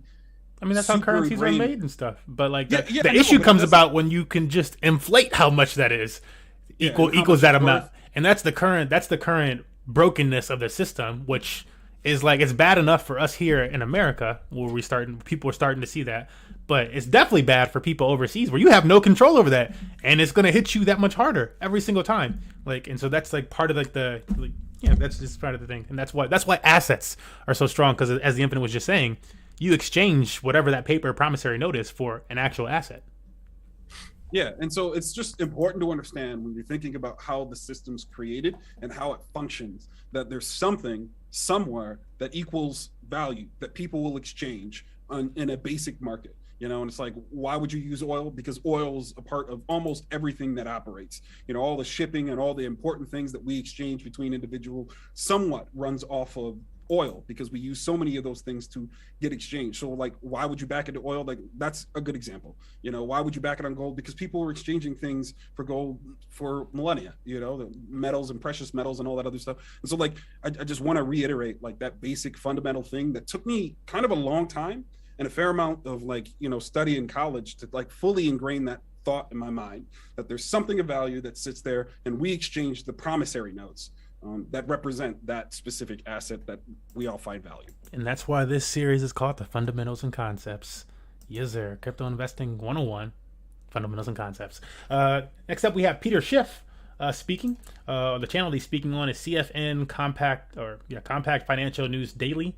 But yeah, again, as mentioned before, this is Peter Schiff. He's one of America's 1%. He was one of the only billionaire in the United States down at Occupy Wall Street when that happened in New York, because he lives in New York. His family is long-term time members of the United States banking system. And you can check out all this information. Again, it's all readily available information. You ready for this next video, Infinite? Yes, sir. All right, in 3, 2, hit it. I want to address a topic. Oh, wait. We got a 2x it again. I messed up. You drop these new links in and they're not 2x'd. We got a 3, 2, 1, hit it again. 3, 2, hit it. I want to address a topic that a lot of people have emailed me about ever since it became a news story, and that's Putin deciding to peg the ruble to gold. And a lot of people are under the impression that Russia is now on some type of a gold standard, the ruble is backed by gold, and that's not what's actually going on. Although I do believe that ultimately that could be where Russia is headed, to have a gold-backed ruble, but that's not where they are now. But they are taking some steps in that direction. So let me explain exactly what Russia did do with respect to gold and the ruble. So the Russian government announced that it would buy gold from Russian banks at a fixed price of 5,000 rubles per gram. And therefore, if you're a Russian bank and you have gold and you need ruble liquidity and you can't get it, you can get it by going to the central bank and selling gold for 5,000 rubles rubles a gram. Now, what does that equate to in US dollars per ounce? The current price of gold is about $1,920 an ounce. If you take that 5,000 rubles per gram and multiply it by just over 31 to get ounces, and then apply the exchange rate to the ruble, that would equate to $1,866.18 an ounce. So in other words, the Russian government is willing to pay almost market today for an ounce of gold. And certainly if you can buy gold below market, why not buy it? And that's what the Russian government is willing to do. But this is not the same thing as backing the ruble with gold, because it would have to be the other way. What the Russian government would have to say is the ruble is redeemable in a fixed quantity of gold, meaning that if you have a ruble, it will always be worth a certain quantity of gold. So if they said that we will give you a gram of gold for 5,000 rubles, and so no matter what, you can always exchange 5,000 rubles for a gram of gold, if they did that, they would be effectively establishing a gold standard. That is not what they did. They're simply saying that we will buy gold from a central bank for a fixed quantity of rubles. So if the ruble price crashes, nobody is going to want to sell the Russian government their gold for a very low price. They would just sell it in the market. But the effect that this is going to have is going to be, I believe, to cause the price of gold to rise if the ruble rises against the dollar. And the ruble is actually already rising against the dollar. Believe it or not, the exchange rate between the dollar and the ruble is now 4% higher in the ruble's favor than it was before the invasion of the Ukraine. Now, initially, when the sanctions were first announced, the ruble got killed. It almost dropped by 40%. And in fact, President Biden was bragging about how much value the ruble had lost because of the sanctions. I'm going to pause real quick, y'all. 3 minutes, 12 seconds. He just said that the Russian ruble is performing at 4% higher than it was before the Ukraine war and the United States put all these sanctions on the ruble. And so I have that chart right here. 4% higher, y'all. That's like 2 years of the United States economy negative, like the opposite direction, because you got that inflation, so you're gonna be suffering that much worse year over year. Now, the United States dollar is actually performing much better than it has been in like the last 15, 20 years, actually. So it's the strongest it's been in like damn near 20 years. So that's good for the United States dollar. However, as far as actually being able to do something with these sanctions and stuff like that we put on Russia, that failed. That failed because they are doing 4% better. That's again, if our inflation is 2 point whatever percent, 2.5 to 2.8% on average, then we totally failed. We totally failed because they're doing fine. They're doing better than our gain would be in multiple years. So I just wanted to point that out real quickly. They're like, it pays to read, pays to research, pays to know what's happening. Because if Russia comes out of like nowhere and people are like, wow, how's their economy doing so great? Like, there was like, what is this? Let me see if it's on you guys' screen. Yeah, what is this? Like a week? It was like a 2-week period. Yeah, they let their economy go down for like 2 weeks, y'all. That was 2 weeks. That was 2 weeks. And they're like, okay, the Americans are not paying attention anymore. Yeah, all right, cool. We good. Let Peter finish here because he only got 2 minutes. It's only going to be 1 minute for us because we 2Xing this. Unless anything Infinite wanted to say before we jump right back in. No, we can press on. All right, hit it. And I remember thinking, when you live in a glass White House, you shouldn't be throwing stones because eventually it's going to be the U.S. dollar that crashes when the world sanctions us by moving away from the U.S. dollar as the reserve currency, and maybe Russia is the one that's leading the charge. But that entire loss has been erased, and the ruble is now higher than it was before the invasion, before the sanctions. Now, of course, the ruble is still a lot lower than it was a year ago. The ruble had been losing value long before these sanctions ever came around. In fact, I think the sanctions probably made the bottom for the ruble, and that was it. And now the ruble is in a new bull market, and that means the price of gold is going to go higher. It would have gone higher anyway, but here's why. As the value of the ruble rises against the dollar, you may create a situation where the government of Russia is now buying gold at a premium. Because let's say the Russian ruble rises by 10% against the US dollar. All else being equal, that would mean that the Russian government was paying $2,052.60 for an ounce of gold. Well, if gold is $1,920 an ounce, which is the current price, and the Russian government has got a bid in the market at $2,052, and it's telling banks that we will buy your gold for $2,052, well, what are Russian banks going to do? They're going to want to go into the market and buy gold at $1,920 an ounce and immediately turn around and sell it to the Russian government and make a profit. And so if the ruble continues to strengthen, then that automatically puts upward pressure on the price of gold because it creates an arbitrage opportunity for Russian banks to buy gold and to sell it to the Russian government. Gold has been rising. Clicking that YouTube like button and subscribe now to our channel. This shows the algorithm. All right, that's actually the end of this video. The rest of it's all advertising. CFN, Compact Financial News Daily. If you want to watch this video on your own time. Yeah. Oh, I'm just gonna turn away for a second there. The next video that we have coming up is actually the modern world of banking, featuring Robert Kiyosaki, his wife, Kim Kiyosaki, and I forget the other woman's name. It's like Nomi something. And she's been in the banking world and on a bunch of different podcasts and stuff like that, speaking about this stuff for years. But before we move on to that, was there anything that you wanted to mention or any takeaways from the whole Russian ruble thing? And I wanted to make sure I threw that in there as like a last second thing that I threw in there, because we talked about the gold standard, we talked about the petrodollar, and I felt like with that, I wanted to mention how Russia was currently using the gold, some version of the gold standard, to get their currency back on track. Now, again, like I mentioned, they are doing other things within their economy, but this is also a known thing that countries have done time and time again throughout history, that during war times, sometimes they will jump off of the gold standard and they will print out money and they will devalue their own currency or whatever the heck. And then when they want to strengthen that currency back up, because it gets out to more people, but when they want to strengthen that currency back up, they'll jump on a gold standard. Or currently we're using quantitative tightening. We stopped doing quantitative easing. We stopped printing out all that money, and we're currently doing what's known as quantitative tightening. And that's why we're seeing all this inflation and crap like that. So you can do that research, or you can wait for our next part 4 where we cover that stuff. But yeah, anything from you, Infinite? Yeah, a couple things. Again, I want to reiterate, because I'm about to speak what I think I know, not necessarily exactly what I believe to be absolute truth.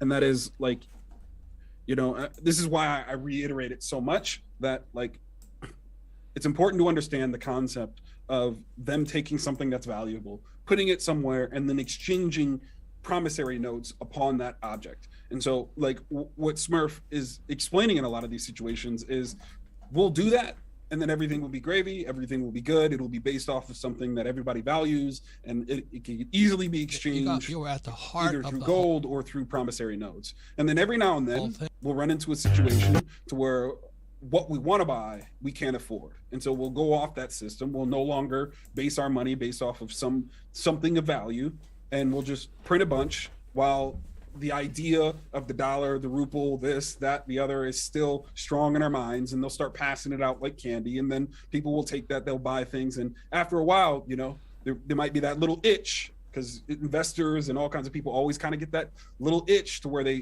go, okay, well, I just want to go make sure I can go get my money out of the bank. As Smurf said at the beginning of the podcast, like, hey, there will be times where people will make a run for the bank, and sometimes that's because of fear. Sometimes people just want to see their money. They want to hold their own money. They kind of just want that kind of situation. They want to know it's real. And, like when people get to that moment, because we've talked about it in several different moments through this podcast, it's like, and they tell you, hey, you can't exchange what we said you can exchange your money for. All of a sudden, the idea of what your money stands for is gone, and you run into these kinds of problems. And so it's this flip-floppy back and forth thing to where they're trying to maximize what they can do with their money, and making sure that it's based off of something that's real. And as the first guy said, it doesn't always have to be backed by gold. It doesn't. You can back it by a bunch of different things. It's just the idea that whatever we're holding that's considered valuable should exist on the other end of that exchange, because you can't promise nothing. You're promising a valuable asset in exchange for something, and as soon as they take that valuable asset away, suddenly the money doesn't exist. And that's like the fundamental thing that's happening in the exchange between this thing. And I don't want to pretend like I'm an economist, or I'm a firm on just dudes on the web, dudes on the webs learning stuff. Just dude on the webs, kind of sitting here talking, and I just that's my perception on how these things are happening, and in the simplest way I know how to explain it. To where it's like, always remember, the way money is supposed to work, or it's worked traditionally, because it doesn't have to. It doesn't have to. You could turn it into a cryptocurrency, like a lot of people wanted Bitcoin to be the reserve of value. It really doesn't matter. Yeah. Something needs to be held that's valuable to people, that can be exchanged for things.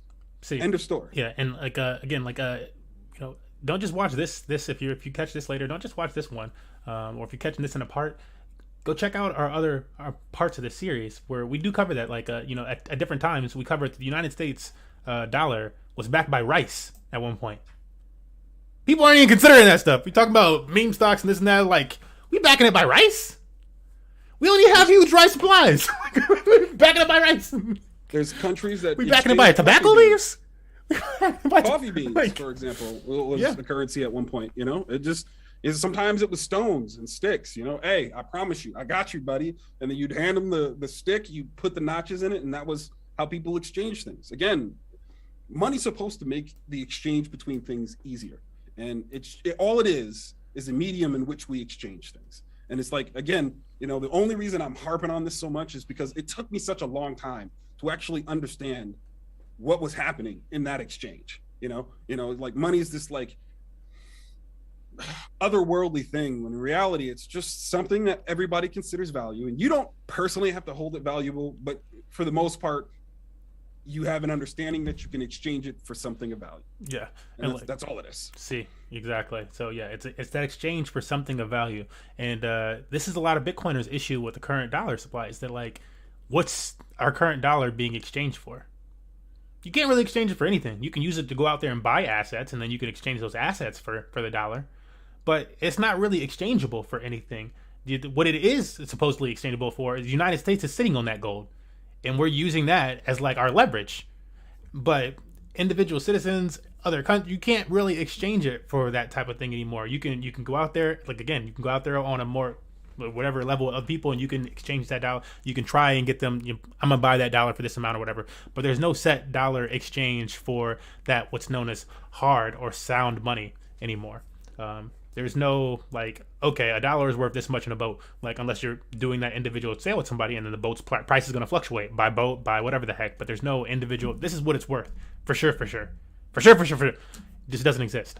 And so and I'm not saying that to be that negative about the dollar or United States or anything like that. It's just that this is a concept that I feel like a lot of us are born with and ingrained, that dollar strong, dollar good, dollar ain't going nowhere, dollar is the end all be all. And it's like, that's not really the case. You listen to Warren Buffett over the last like few weeks, and it's like, the only thing that matters is this right here, and he's showing a United States dollar. I'm showing a cell phone, because Warren, this is probably more valuable. Like I can take this and exchange it with somebody. I'm like, all right, for a cell phone, it should probably cost at least this much money. I don't know for that dollar though.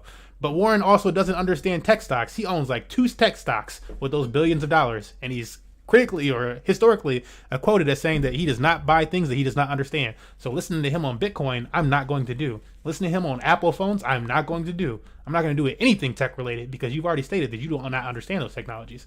But long-term assets and just general market psychology, sure.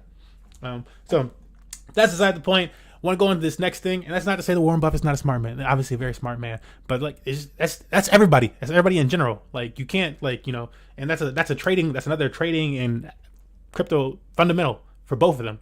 Do not invest in things that you do not understand. That's how you get screwed. That's how you get burned, and that's why he does not interact with them. This man is 90 years old. You think he gonna understand like cell phones and satellite TV and all this stuff? No, he does not.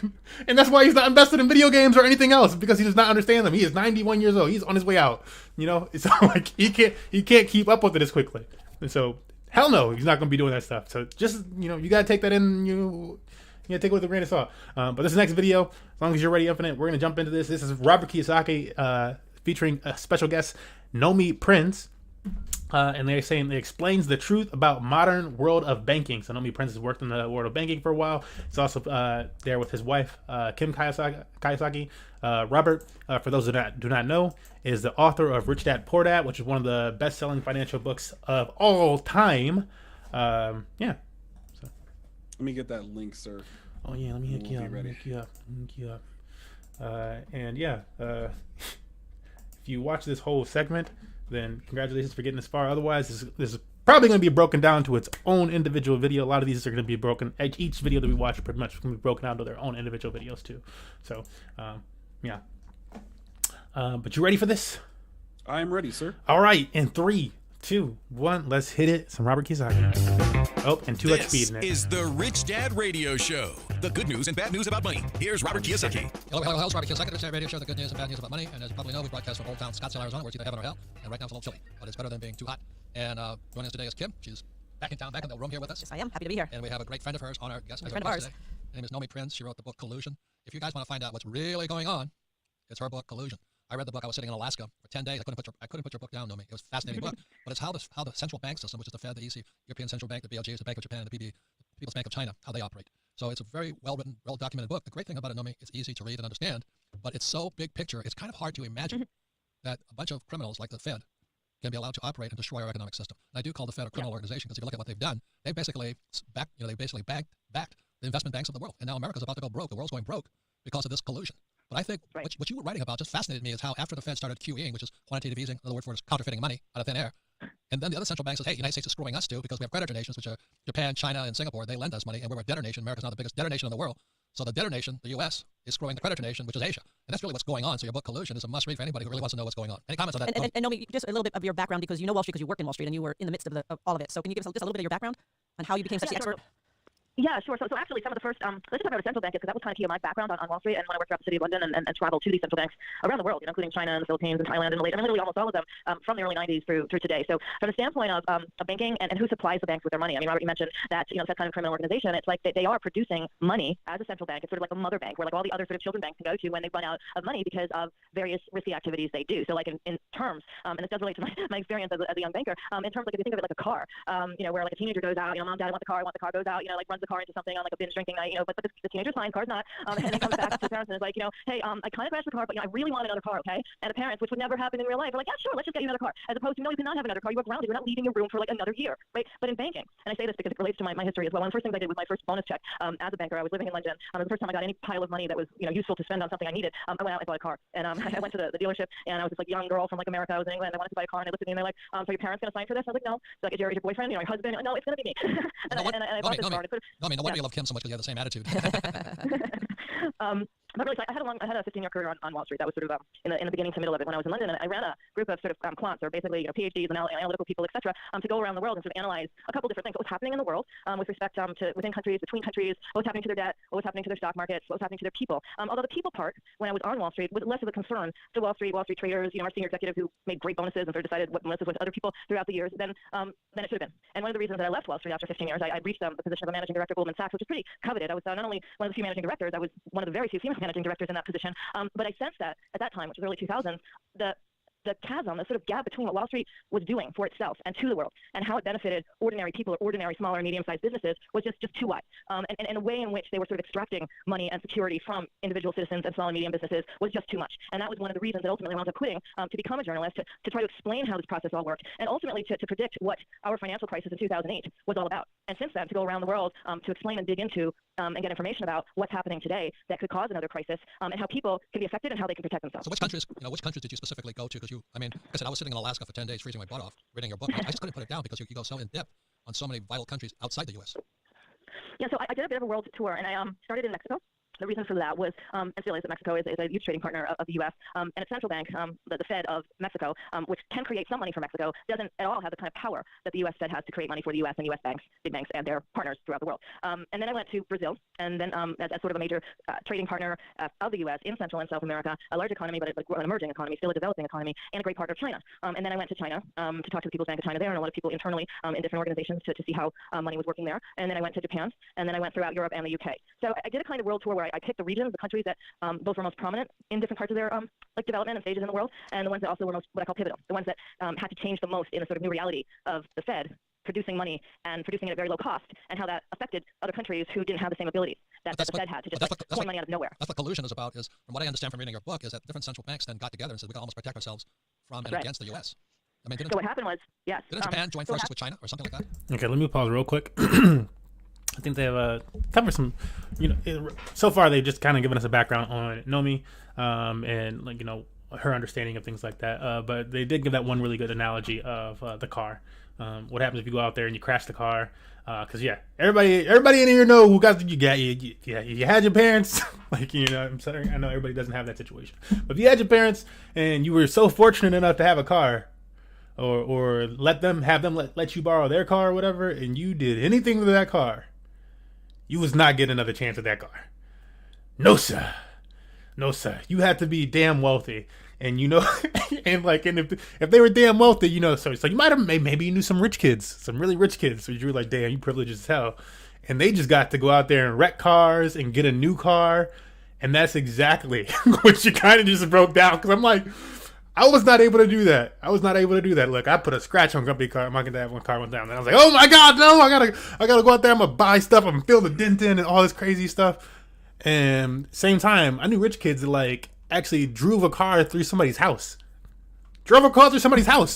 Back at school the next day, drove to school. Like, what? In what car? It's real life. Like, God, you live in a different type of life. Not right, bro.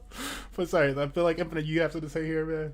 Yeah, I wanted to add because I really want to beat this idea down to where it's like she's essentially explaining like value doesn't come out of thin air. It comes from somewhere, you know? And so she like describes, you know, in a different analogy, like, hey, you know, like you crash a car, and if you live in a normal situation, you might want another car and you might ask for another car, but your parents are going to be like, no, you know, you don't know how to appreciate what you have.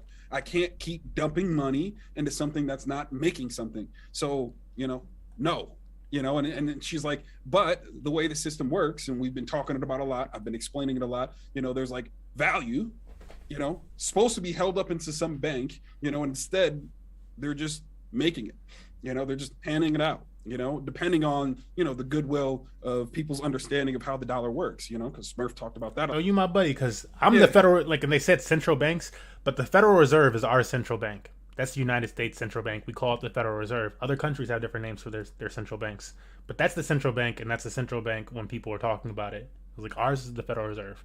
And so there's a Federal Reserve in all these other countries, and they interact with each other. And that's also where they're talking about collusion. So Yeah. And so, you know, when she's describing the situation, she's always kind of like sitting there and she's like, you know, I realized just how much the back end people were making off of the money in the system that no one else was being able to take advantage of, you know, and it made me so disturbed that I had to quit my job and tell the world, because it's just that criminal. It goes back to the beginning portion of what we were talking about, you know, how the US took all the gold, you know, they inflated the price of that gold legitimately or illegitimately, it doesn't matter. You know, they collected it all of a sudden it was worth more, you know, and then they, on top of that, handed out money and made more money, and none of us really saw it the way we needed to see it in our wallets, you know, and like, that's the problem. That's the criminal part. That's the part that makes these things fall apart, you know, and then she describes how all the banks work in unison and how, you know, it's good. The gold standard, yay, you have something to exchange for the things you're giving out as promissory notes, you know, and then basically when they figured out, hey,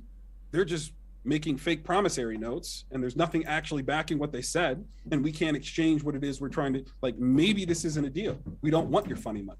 You know, we don't want your money that's not based off of something that we value, you know, and again, I'm gonna harp it because, man, it took me such a long time to really learn kind of like what was happening in that dynamic. And it's like, the hard part of this is to explain how much they're making off of this whole dynamic and this whole system, how much Wall Street and things like it benefit from this system. Enough for Federal Reserve presidents to step down from their position instead of being questioned about it. Look that information up.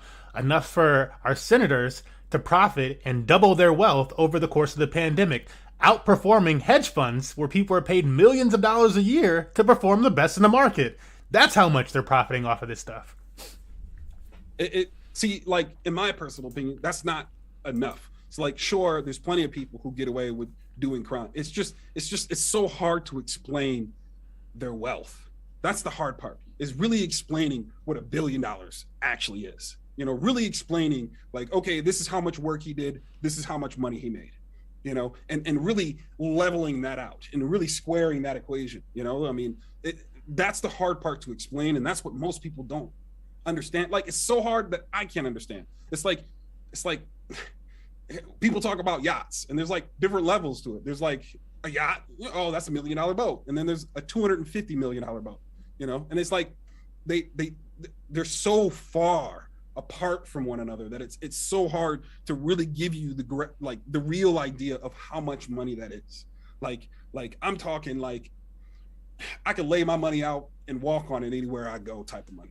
I can tape some bricks together and lay money in front of me, you know, all $100 bills over and over and over, and build, like, you know, a walkway of money for like where I go. Yeah, you know, I feel like it's so hard to explain. Yeah, if you want a visualization of this, I'm not gonna play it on today's video, but I will give people a reference to it. You can actually Google the United States deficit visualized, and you can find a video, and it should have like the Statue of Liberty or something like that, probably, like, in the images of it or whatever. But it's a visualization of a bunch of different amounts of money, and then it leads up to how much money the United States current deficit is, which is a few $1 trillion. And at some point in the way, you know, you'll probably get like the billions or whatever the heck that the internet's mentioning. But they start to you can finally see like how much money that is. And as he's saying, like, it's enough for you to walk across. There's a few football fields for you to walk across of just dollars stacked up. It's like ridiculous. You would not imagine but like, dude, like, sit there and take your own savings and try to reach the 5-yard line. You ain't doing it. You is not doing it. Lay them off flat. Lay them off flat, and you're not doing it. But that's like how large your stuff is. It's a ridiculous amount of money. So I want to let you keep going, but we got a little bit more video to go. So we're going to cover some of these topics at the end. Is there anything that you want to wrap up before we jump right back in? Yeah, that's the gist. It's just pay attention to how much he talks about how much money they make, and really kind of that kind of weird dynamic, because it's kind of sick. All right, there's no other way to explain it. You know, oh my goodness. No other way to explain it. This is funny right here. I gotta mention this. I had a video recently that said game theory on this DeFi protocol, and somebody said, "Thank you for this video. It helped me understand clearly how we all can get laid." And that's a reference from a movie, A Beautiful Mind, where they have this, they break down game theory in a bar scene. And so, yeah, you can look that up. It's also on our channel. But let's jump back in here. Some Nomi Prinz, Robert Kiyosaki, Kim Kiyosaki. Let's hit it. 3, 2, 1.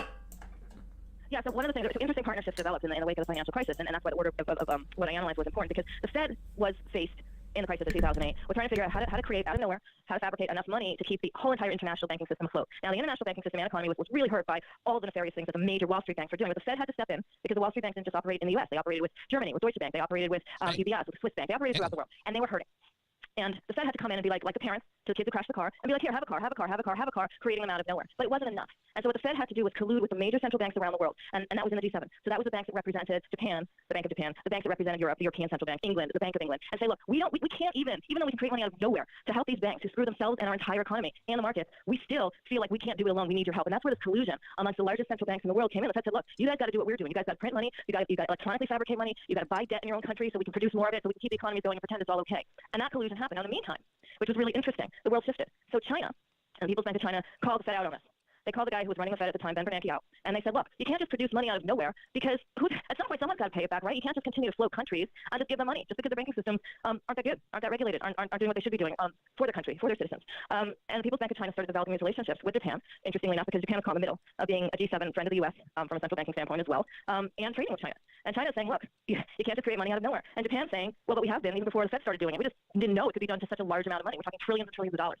And so China said, all right, you do what you need to do. It was interesting. I talked to a lot of people inside of Japan and China who were working together sort of underneath the public position that their governments had, just to make sure things could run properly. And as ultimately it turned out, all of this money production, all of this collusion, all of this sort of back channeling amongst all of these banks ultimately created a world, which we are dealing with now, where the money is too cheap, where there's too much debt, there's not enough investment because that debt's an overhang, and it affects real people. Because real people ultimately get no interest for their money because money's so cheap. They can't put money in a savings bank or a pension fund or in a good insurance policy because it doesn't pay enough.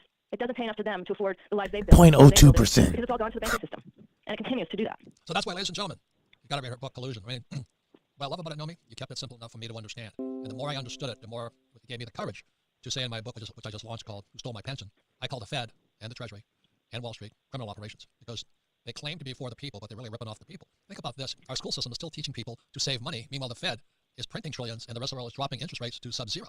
This has never happened in the history of the world. And our school system is still saying to kids, save money, work hard. I mean, you got to be kidding me. So that's why, if you guys really want to know what's going on in the bigger picture, it's Nomi's book, Collusion. Nomi, congratulations on writing a very, very tough book, simple enough for a guy like me to understand. Well, and I like this interview a lot because what you're talking about, Robert, is most people have no idea, absolutely no idea what's going on, and this is keeping it very simple and explaining what's happening. And when we come back, I want to find out Nomi's crystal ball, what's happening, what's going to happen, where we are, and yes, what you can do, because it doesn't sound like anything's going to change anytime too soon. Or it's going to change dramatically, quickly. In a very explosive way. So once again, Robert Kiyosaki, Kim Kiyosaki, and our guest today is Nomi Prinz. Her book is Collusion. She's a former managing director of Goldman Sachs, who also runs the central banks.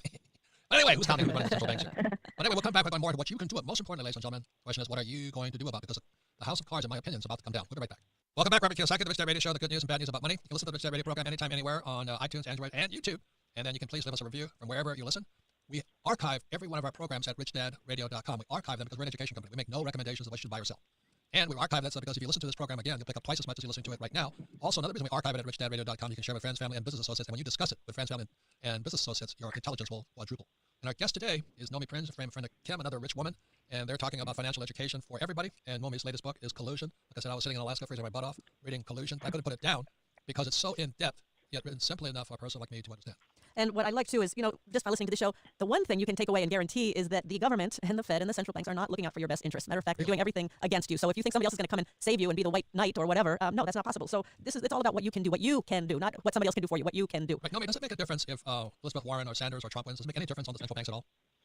No, because here's the thing, and as you guys were saying, why education and why people listening to this show and other forms of individualized education is so important is because ultimately what's happening in the White House or in Congress or who's leaning where or who's saying what on the political trail doesn't at all impact how central banks, particularly the larger, most powerful ones like the Federal Reserve, which is the most powerful central bank producer of money in the world for its own banking system, behaves.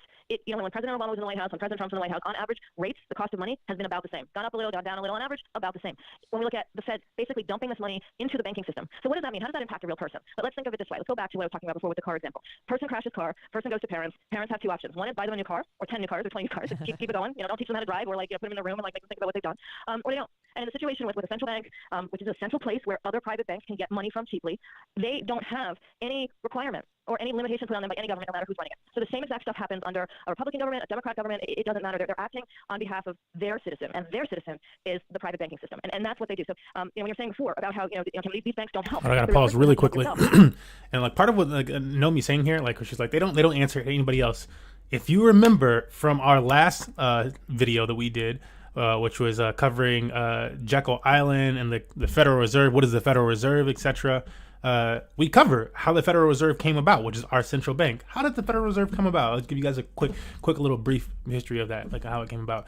It came about from secret meetings where they took trains and whatnot and used code names. They did not want the press to know they were going to them.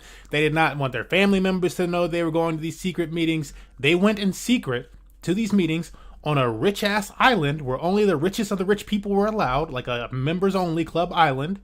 So they snuck away to this island multiple times over a few years and made these rules. And who made these rules? The JP Morgans of the world, the Schiffs of the world. The richest of the rich people in the world made these rules, and they made it as a banking system that does not have to answer to the government. And the government is allowed to input a few people in that system every so often and make suggestions about that.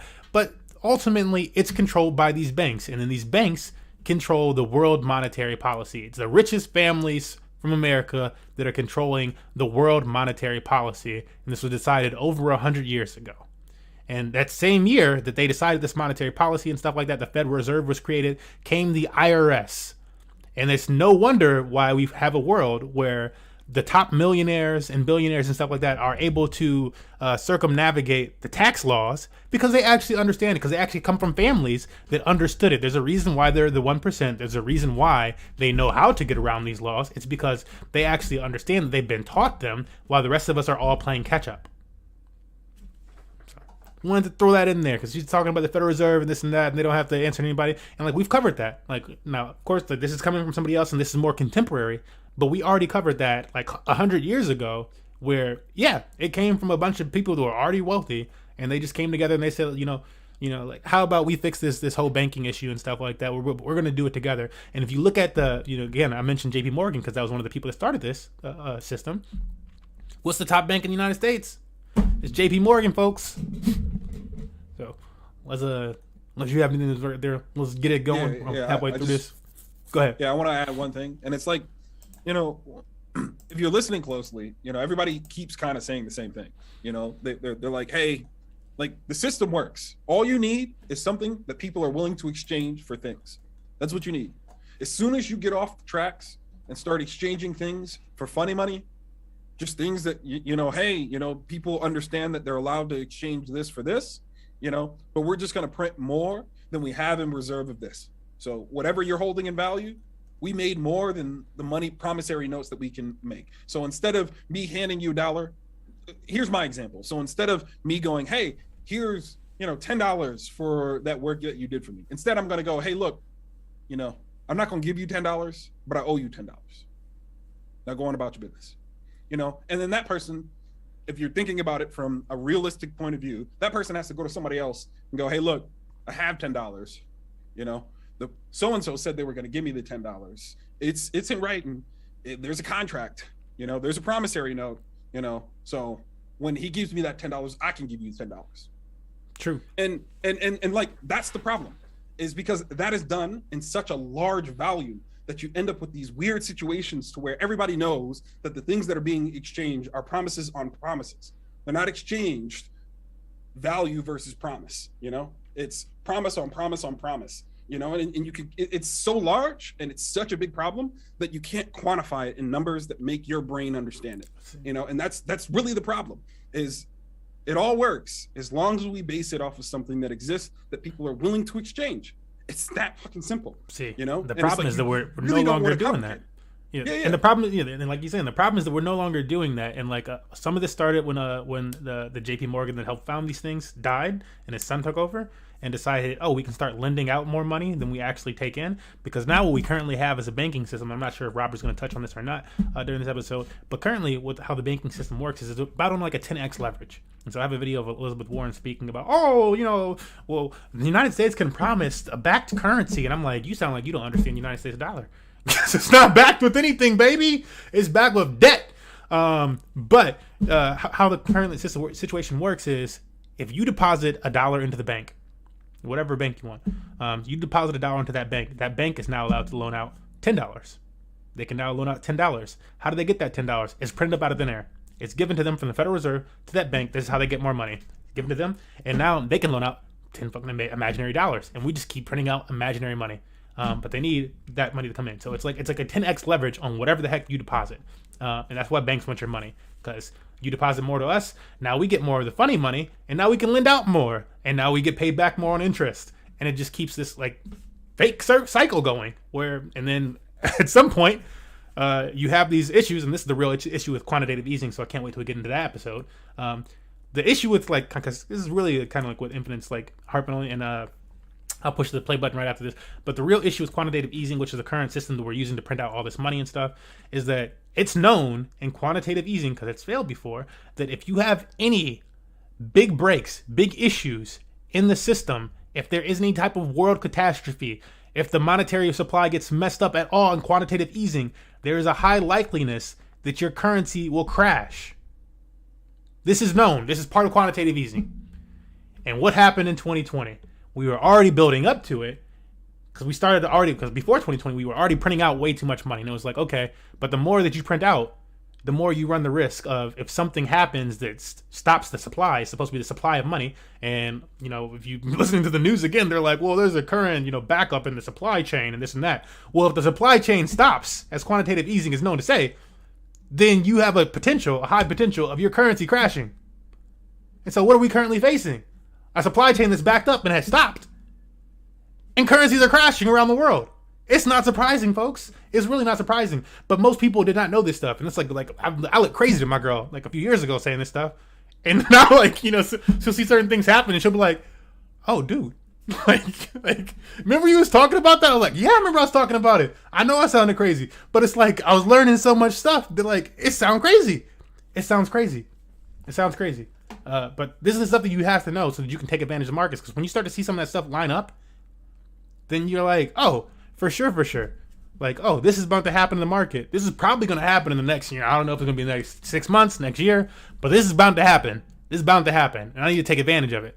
And so this makes it so that you can start to take it. And this is why it's in Crypto and Investing 101, the fundamentals and concepts. Because without this knowledge, you can't take advantage of that stuff. You're just left on the sidelines like most other Americans, most of the people from other countries. And you're like, I don't know what's happening. How is this happening? Everything's supposed to be so safe. And it's like, this was bound to happen. This was part of the picture. This was being painted in there like 4 strokes ago. And if you saw those strokes getting painted in, you would see the picture. And so I want to add one more thing. And there's like one other thing that people do when they're faced with this kind of problem. They'll buy something that will retain its value. And like, I think today's situation is a little bit different because a lot of times they'll buy things like property because, land is always useful. And like, that seems to be tanking, in a lot of different ways. So we'll see kind of where the world goes because, a lot of the staples that people will use to buy and hold their value itself, are kind of diminishing. People want to buy more gold and, I'm a little iffy on those types of things, you know. So it's interesting. I mean, yeah. I'm like, I would buy like, and this is me. I'm going right into the others. I would still buy like certain assets, like cars, boats. Cars depreciate too quickly, actually. Boats, gold, silver. These are things that have lasted hundreds of years for some type of value. Land / real estate to a degree, but anybody who's listened to me knows that I feel like it's been inflated, the land and real estate, like, and it's in like maybe not around the world, maybe not all countries, but we know for sure in the United States when we were printing out a whole bunch of money and certain businesses were given tons and tons of money. Meanwhile, the money that was allocated to people's stimulus checks, over half of that didn't get actually allocated to people. They're like, we have excess funds, but all the businesses that have people that work for that business that make sure they get that money got that extreme amount of money. And what those businesses do? Look into BlackRock and how much land and stuff they own in the country now. They bought up vast amounts of land and properties, real estate in the country. They were part of the reason that you look around and these prices are getting inflated. And there's actual data around this stuff now. Actual data. They bought up so much property that was partially part of the reason that things got inflated is because one company alone. And now, what about everybody else? Like, they were able to push it up, and they pushed it up with not money that was earned. This is the issue. It's not money that was earned. It's not money that had, like, was it from an asset? Something like, had some money coming in. It wasn't, no work was being done for it. That's the real issue. No work was being done for that money that helped inflate these things. It just came out of thin air. And that's the real issue, is that the money that helped inflate all these things, including the real estate market, came out of thin air. And so at some point, something needs to be done about that. So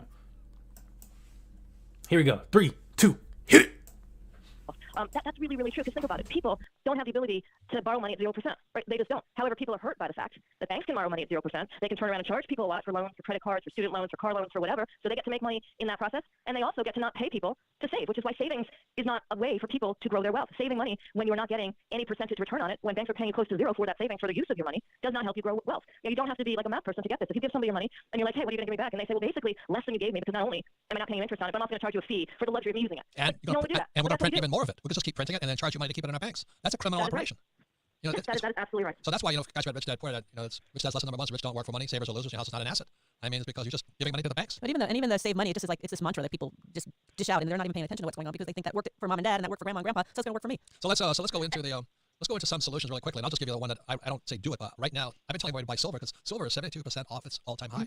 It's a bargain today. Yet mommy and daddy are still saying saving money, and this quantitative easing, they're printing, they're bailing out the biggest banks in the world through the repo market, and you're still saying to you, and they're still printing, but it's zero interest rate policies. Everybody, they're charging you to keep money in the bank, and mommy and daddy still say save money. What's wrong with that, Naomi? Well, that's something when mom and dad or grandparents talked about saving money. Money was getting, 8, 9%, 14%, 14%, right? Yeah. Depending on the year. So it kind of made sense. You could save money, you could get a decent return on it. But if you're getting zero, they're paying for the privilege. And they're printing that's not. Hey, Naomi, that's not changing. Let's go into this thing called MMT, Marxist money theory, which is being promoted in America today. What does MMT stand for, Naomi? We got Robert's definition. Modern monetary theory. But it's Marxist. not Marxist. Here's the thing about MMT. Here's the thing about MMT. Actually, Marx wanted people to actually make money off of their work, whereas actually MMT is not that. What MMT is saying is it's really jumping on the bandwagon of what central banks have been doing these past 12 years, which is printing money, reducing its cost so that people, again, don't make money on savings, can't get their pensions paying for them that they put in for all these years. So their pensions aren't growing very fast because the interest on the pensions is down because money's too cheap, because the Fed's fabricating all this money and the Treasury Department's creating all this debt because of it, and they're all fine, like just pushing this forward. MMT, modern monetary theory, is saying that thing the Fed's now been doing for the banks, printing money, fabricating electronic money, keeping rates low, buying debt so that the Treasury Department can create more of it, and central banks around the world are colluding and doing the same thing. Modern monetary theory says, all right, well, let's do that same exact thing, the same thing that's keeping rates so low. Let's do that more, okay? But let's do it for the people. Correct. And so it sounds good. On the surface, if you don't understand economics or math, it sounds good. Because it's like, okay, well, anyone can get behind the concept of, all right, well, the Fed's going to be creating money anyway. How about it goes to us instead of the bank so we can get a piece of it? Everybody listen to Naomi because she's calling it exactly as it is. Everybody's saying, well, you give all the money to the bankers, just MMT, just give it to us. That's what they're saying. That's what it's saying. Isn't that what Ben Bernanke was calling helicopter money? That's going to drop money on all of us? Well, right. And Marion Draghi, who was the head of the European Central Bank, who's now gone off to do other speaking gigs or whatever, and he was, that as well, when he's called Super Marion. Yeah, so here's the thing. Wait, all those guys were Goldman guys, Naomi. They're all work for Goldman. You notice that? Well, they either do or they get paid to speak at Goldman, or they're Pause real quick.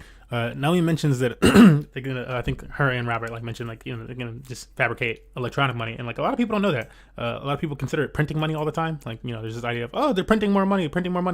No, they literally can just push a button and just electronically inflate somebody's account.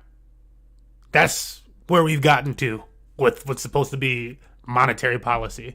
The Federal Reserve can literally just say, "Here's the button, poof." You got an access to millions, however many millions, however $1 billion, and we'll recoup that.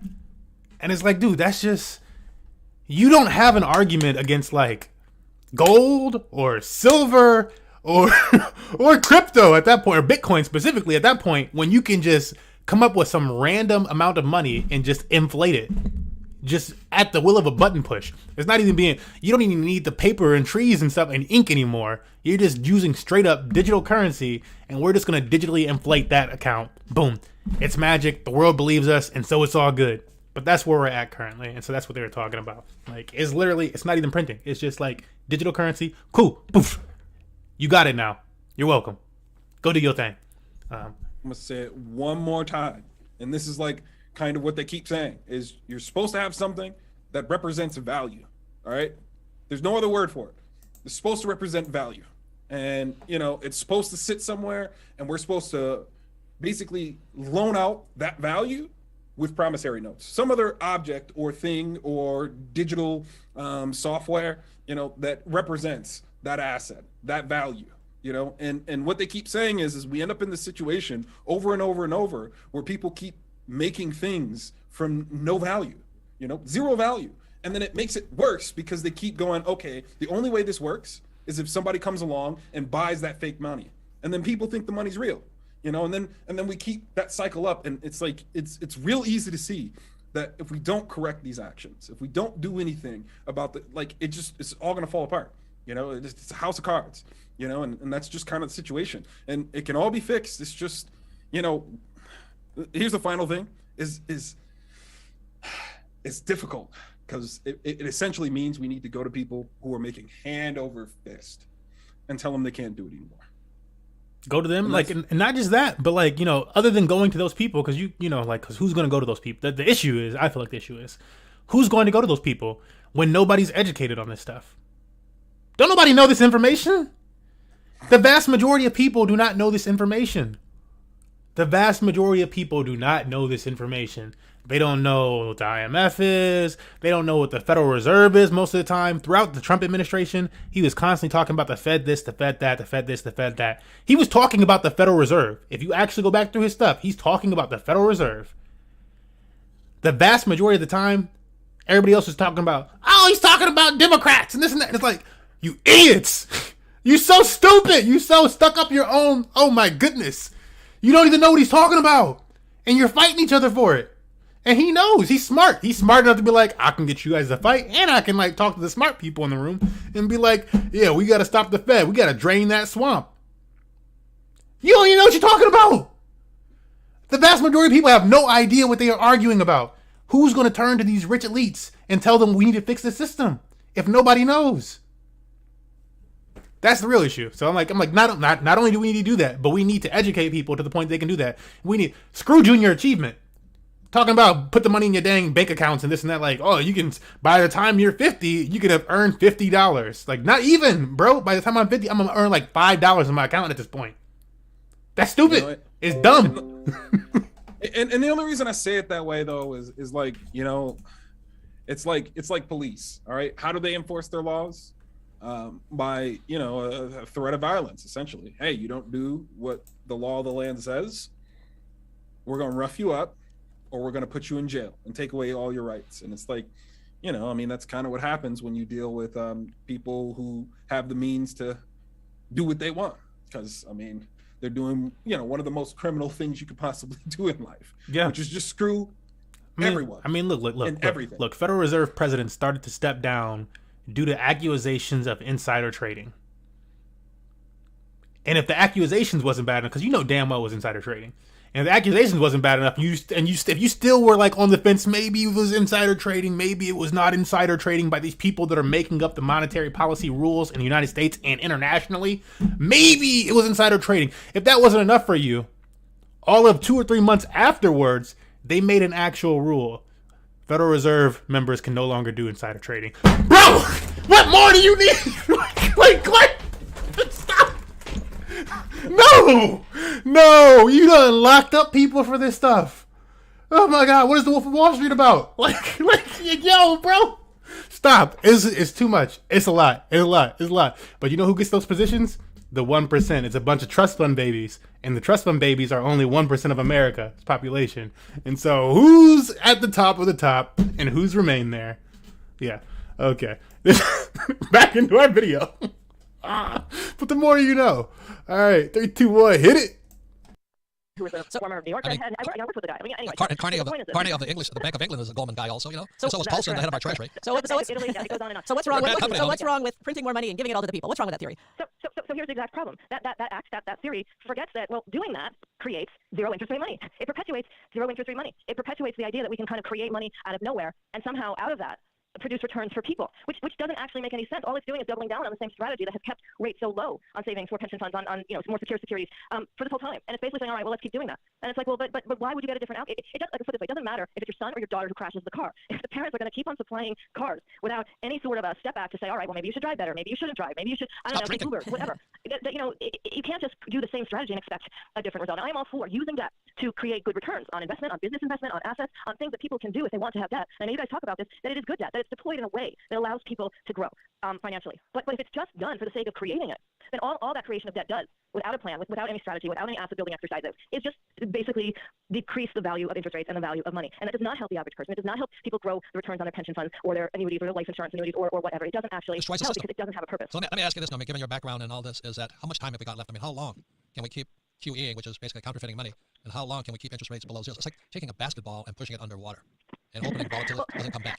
See, the question is this. What can people do while it's happening and how long will it go? I think it can go on a very long time. It already has gone on, going on into its 12th year. And the reason for that is because there's no outside power that's higher than that of the major central banks that's going to come in and say, you know what, maybe we should just stop electronically fabricating money so that money can have some value. Because ultimately, there are too many players, hedge funds, banks, money managers and stuff who are working in the market. So it's quite fine getting cheap money, investing in the stock market, and I sometimes do that as well. But people who are more tactical about it and create great returns of it. So they're not going to want that to stop. And the Fed's not going to want it to stop because it doesn't want to upset them, i.e. the big banks and their hedge fund clients and all of that. So what can a regular person do? What they can do is the exact same thing that these institutions are doing, which is with their money, find appropriate ways to invest it outside of that system, outside of a savings account or a government bond account because they're not returning anything, and use it in a way in their lives where they can actually see that asset growth. So whether that is a real estate producing asset, whether that is, and I like the idea of silver actually because I personally give silver coins to my niece and nephews as presents. Very smart, very so smart. It's something you can keep. It's pretty, they have a little space for it, and they have a little space for it, and they're inexpensive now compared to where they can go. It's 72% all-time high. I mean, it's the cheapest so-called asset on the market today. I mean, better than gold in my opinion. Silver's more volatile than gold, but I like it. But it's also so interesting that people are so afraid to buy silver or gold because they're still valuing cash as something of value. Whereby if they put it into silver or gold, chances are down the road it's going to be worth a lot more than your dollar bill or your yen or your peso or your yuan. So.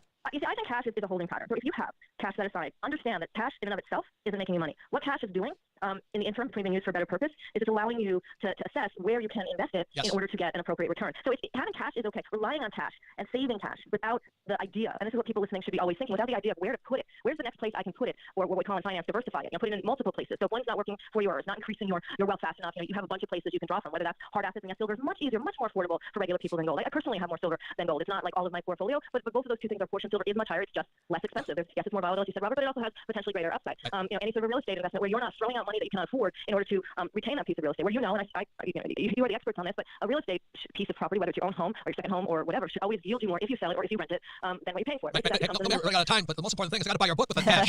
Everybody, man, I'm not kidding. People should buy Collusion. Education, and that is key. Right. Invest in your education. Otherwise, Wall Street will educate you. They're going to tell you one thing: diversify and give your money to us and put it with stocks, bonds, mutual funds, and ETFs. And that's why they're going to lose because, as you know and I know, the stock market is an all-time high, and so is the bond market. We have never been in this position before with interest rates going below zero. So if you just keep holding stocks and you keep holding bonds, the tide is about to turn. And if the credit markets blow up, which I think they will, that means the bond market blows up. When the bond market blows up, you look at companies like General Electric. They used to be AAA, now they're BBB, pre-junk. Right. Why would you invest in companies that are pre-junk? Their credit is so shot right now. So that's why your book Collusion is a very important book for all readers because you're at the heart of the whole thing, which is our central banking system. So Nomi, thank you very much for your time. Thank you, Nomi. It's fantastic. And what Robert and I do is we've done this all the time is we get a little education, we go study about one investment, and then the most important part is once you get a little bit of education, put a little money down. That's why silver, $17 something today. Put a little money down, and then your interest is going to go up incredibly because you've parted with a little bit of cash. Your mental interest, not your financial interest. Exactly. So get the education and put a little money down and get in the game. So Nomi, thanks for being such a fantastic banker. Thank you, Nomi. Work for Goldman Sachs. You're the best. Thanks, Nomi. We'll be talking. Bye-bye. Bye. Welcome back, Robert Q. All right. We're going to stop the Robert Kiyosaki video on that part. And also I should mention this video, this podcast that he did was made before the stock market started to tank. This is not this week. This is not this month. This is a while ago. This is like into 2022, I believe. But this is even older than that. Shit. This is 2 years old. Yep. This is 2020. But yeah, so this is before it all started to, like, most recently, now people are like, oh shit, maybe stocks and bonds were a little inflated. Maybe. And you would know that if you knew about quantitative easing and you paid attention to, you can actually pay attention to the Federal Reserve's minutes and where they say they're going to, like, they'll say it afterwards. And this was the issue, because, like, the minutes get released later and stuff like that. But they'll tell you where they're going to invest some of this money and stuff like that. And that's also what the Federal Reserve presidents were getting in trouble for, because they were putting money into things, and then the minutes come out and stuff like that. Then come the public releases, and I was just invested in that because I thought it was a good idea. No, I set my family up in it too because we just thought it was a good idea. Why are you looking at me like that? It's like, oh, come on, bro. Come on now, dog. It's like the Wolf of Wall. If you've seen the Wolf of Wall Street, it's the scene where he's sitting on the boat talking to the Fed agent. He's talking to the agent, and he's like, I would do this for anybody. You know what I'm saying? We could just set you up in the right things because I know what's happening down there on Wall Street and this and that. And they're talking to him. They're like, can you say that again so that I can put you in jail? But this is what they're doing. It's wild. It's pretty dang wild, dude. And it just started to adjust this year. They just now said, because they got questioned about it. And they'd rather step down from their positions where they're making all this money rather than answer those questions about it. So, this is the more that you know. It's the more that you know. Yeah. You're muted too, Infinite. Okay, from my little 2 cents, there, again, there's like a little nuance there, and I'm glad I like really harped on it because like they got to the solution. They were like, okay, what can you do? And it's like, okay, you can stop exchanging the funny money. Stop exchanging it and go straight to the source. Go straight to the thing that holds value, and own that and hold that. Because the whole game that a lot of rich people are playing is like, look, I need to make more than my money's worth, so like they have to beat inflation essentially. So it's like you want to hold money, but you want to make sure that you have enough money that it beats inflation, and how do you do that? Well, sometimes you hold assets or things that hold value, you find things that are valuable and you just hold those things, and so you don't do it with things like food because food depreciates, it turns to dust or gets eaten, So it's like one of those things that you want to hold something that's going to last a long time, but still have value. People will still be able to exchange it under any circumstance, and that's essentially the game that they're playing, and just to simplify it, like that's the way my brain kind of consumes that information is, she's sitting there, she's saying, hey, look, silver is always going to be valuable. Gold's always going to be valuable. Houses are always going to be valuable. All these different types of things are always going to be valuable. So if you hold these things that are always going to be valuable, that you'll always be able to exchange for something you need, those are the things you want to store your value in. You don't want to hold money because it doesn't do anything for you. It loses you money, because, like they keep saying, they keep promising people money, they're giving everybody all these empty promises, but never making sure that they have access to the thing that we say our money is worth, and that's the dilemma, and, they even flipped it on its head. It's like, okay, well, how about we take the system and make it so everybody can kind of do it? And it's like, well, you're missing the point. The system's broken. All right. If you take something and you just say, hey, it's worth this, and there's nothing behind door number one, like you have a problem when people go to collect what's behind door number one. They're going to look at you and they're going to go, bro, and, violence ensues essentially. That's generally how it goes. Yeah. So, and if the violence hasn't necessarily ensued like that in America, because we've already, it's kind of hard to tell how violence, because there's always been violence in America. But look around the world, a lot of these countries, Sri Lanka most recently, for example, where they are having violence and is a direct cause or direct response to their current monetary issue, like. Because that inflation is still like, and I said that before, like it's going to hit us, and we're facing certain things, but it's going to be that much worse for all these countries that decided to get on these deals with us, and so they're like, yo, we're screwed over, and so we're going to blame our politicians and this and that, and it's like, all right, well, they're not necessarily pulling the strings, but go ahead and you want them to say something, though they are your elected officials, but that's you can look around the world and you can see it happening and stuff like that. Another place like that, Afghanistan. Now, unfortunately, they were taken back over by the Taliban, and that's bad in its own. But what was the United States' response to that? Well, you guys hold a lot of your money actually in the United States. You hold over $600 billion. Like a bunch of your money is held in the United States. You no longer have access to that money. Well, what does that do to their economy? It tanks. It tanks. And now they're starving. And it's like, okay. And that's part of that hard, but it's like, it's tough. But you got to pay attention to these type of things. This is like, I'm just mentioning this, like, it's stuff to pay attention to. This is the macro picture of what's happening. And you can't understand any of this stuff if you've never learned any of the things that we cover in this series. Then it's really hard to see the bigger picture, because a lot of it sounds like fantasy. We're like, no, there's no way they do that. And people are like, they're gonna come after your Bitcoin. Oh, well, there's no way. Wait, they're just gonna come in my account? Wait, they took gold from people before? You had to. Wait, didn't they increase the price of it? It sounds far fetched, but these are things that have actually happened, and so we should learn from history. And love my country, you know what I'm saying? But there's also people that are benefiting from this stuff in my country. And so do I just want to be one of the people that never benefits from it? Or do I want to, learn from the top percentage of people and start to make some of those moves, start to move toward that stuff, not just hold my dollars. Dollars should be an intermediary, as they were saying, not the end all be all. All the rappers with big stacks of money in their hand, foolish, stupid. You better be holding some gold bricks or something. Like, then I was like, damn, that's money. You know what I'm saying? Rappers with gold chains, like, that's smarter. That's smarter than them having the cash. It's much smarter. You can melt the gold down. It's gold. That's way smarter.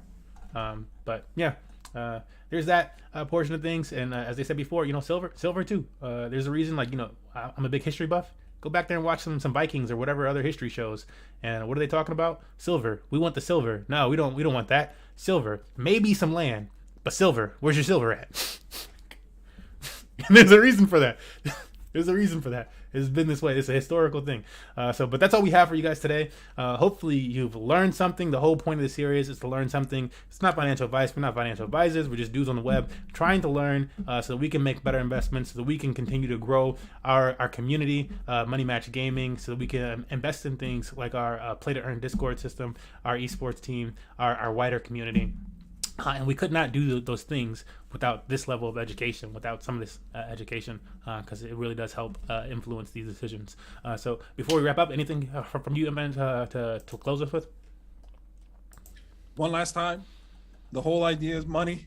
It's something of value is being held, and we're exchanging promissory notes upon them. That's what your dollar bills, your yen, that's what it is. And like, I swear to you, man, like once that fully clicked in my head, I was like,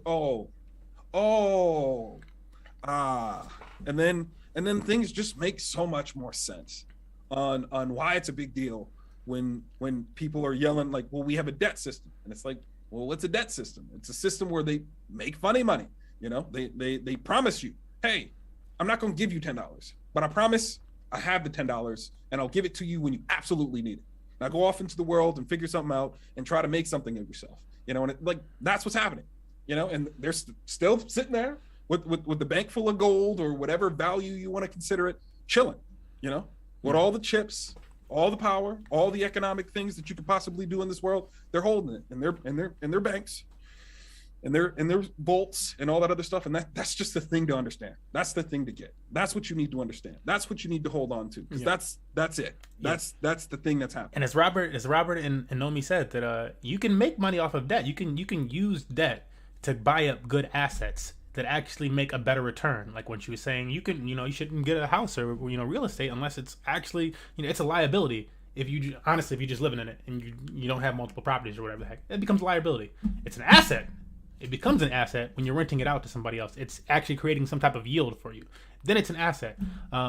And so, like, you want to obtain as many assets as possible. And if you don't have those, then you're kind of you're at risk. But that's where debt can be leveraged in a good way. And that's why Robert's always talking about, I love debt for this and that. And this is my closing comment. The debt that our generation is stuck with is college debt, and it's the only debt that cannot be leveraged the same way that real estate debt and other stuff like that can be leveraged. You can default on your real estate debt and all these other debts and stuff like that. You cannot default on your college loan debt.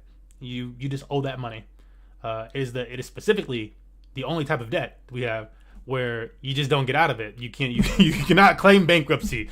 You just owe this money, which is why it's such a big topic. And it's done. You tell me that's not done intentionally. that everybody, you want education in this country? Well, how about we choose you at an age where you can't even drink alcohol yet? So we don't feel like you're smart enough to drink alcohol, but you're smart enough to put yourself in what is on average 27 years of debt.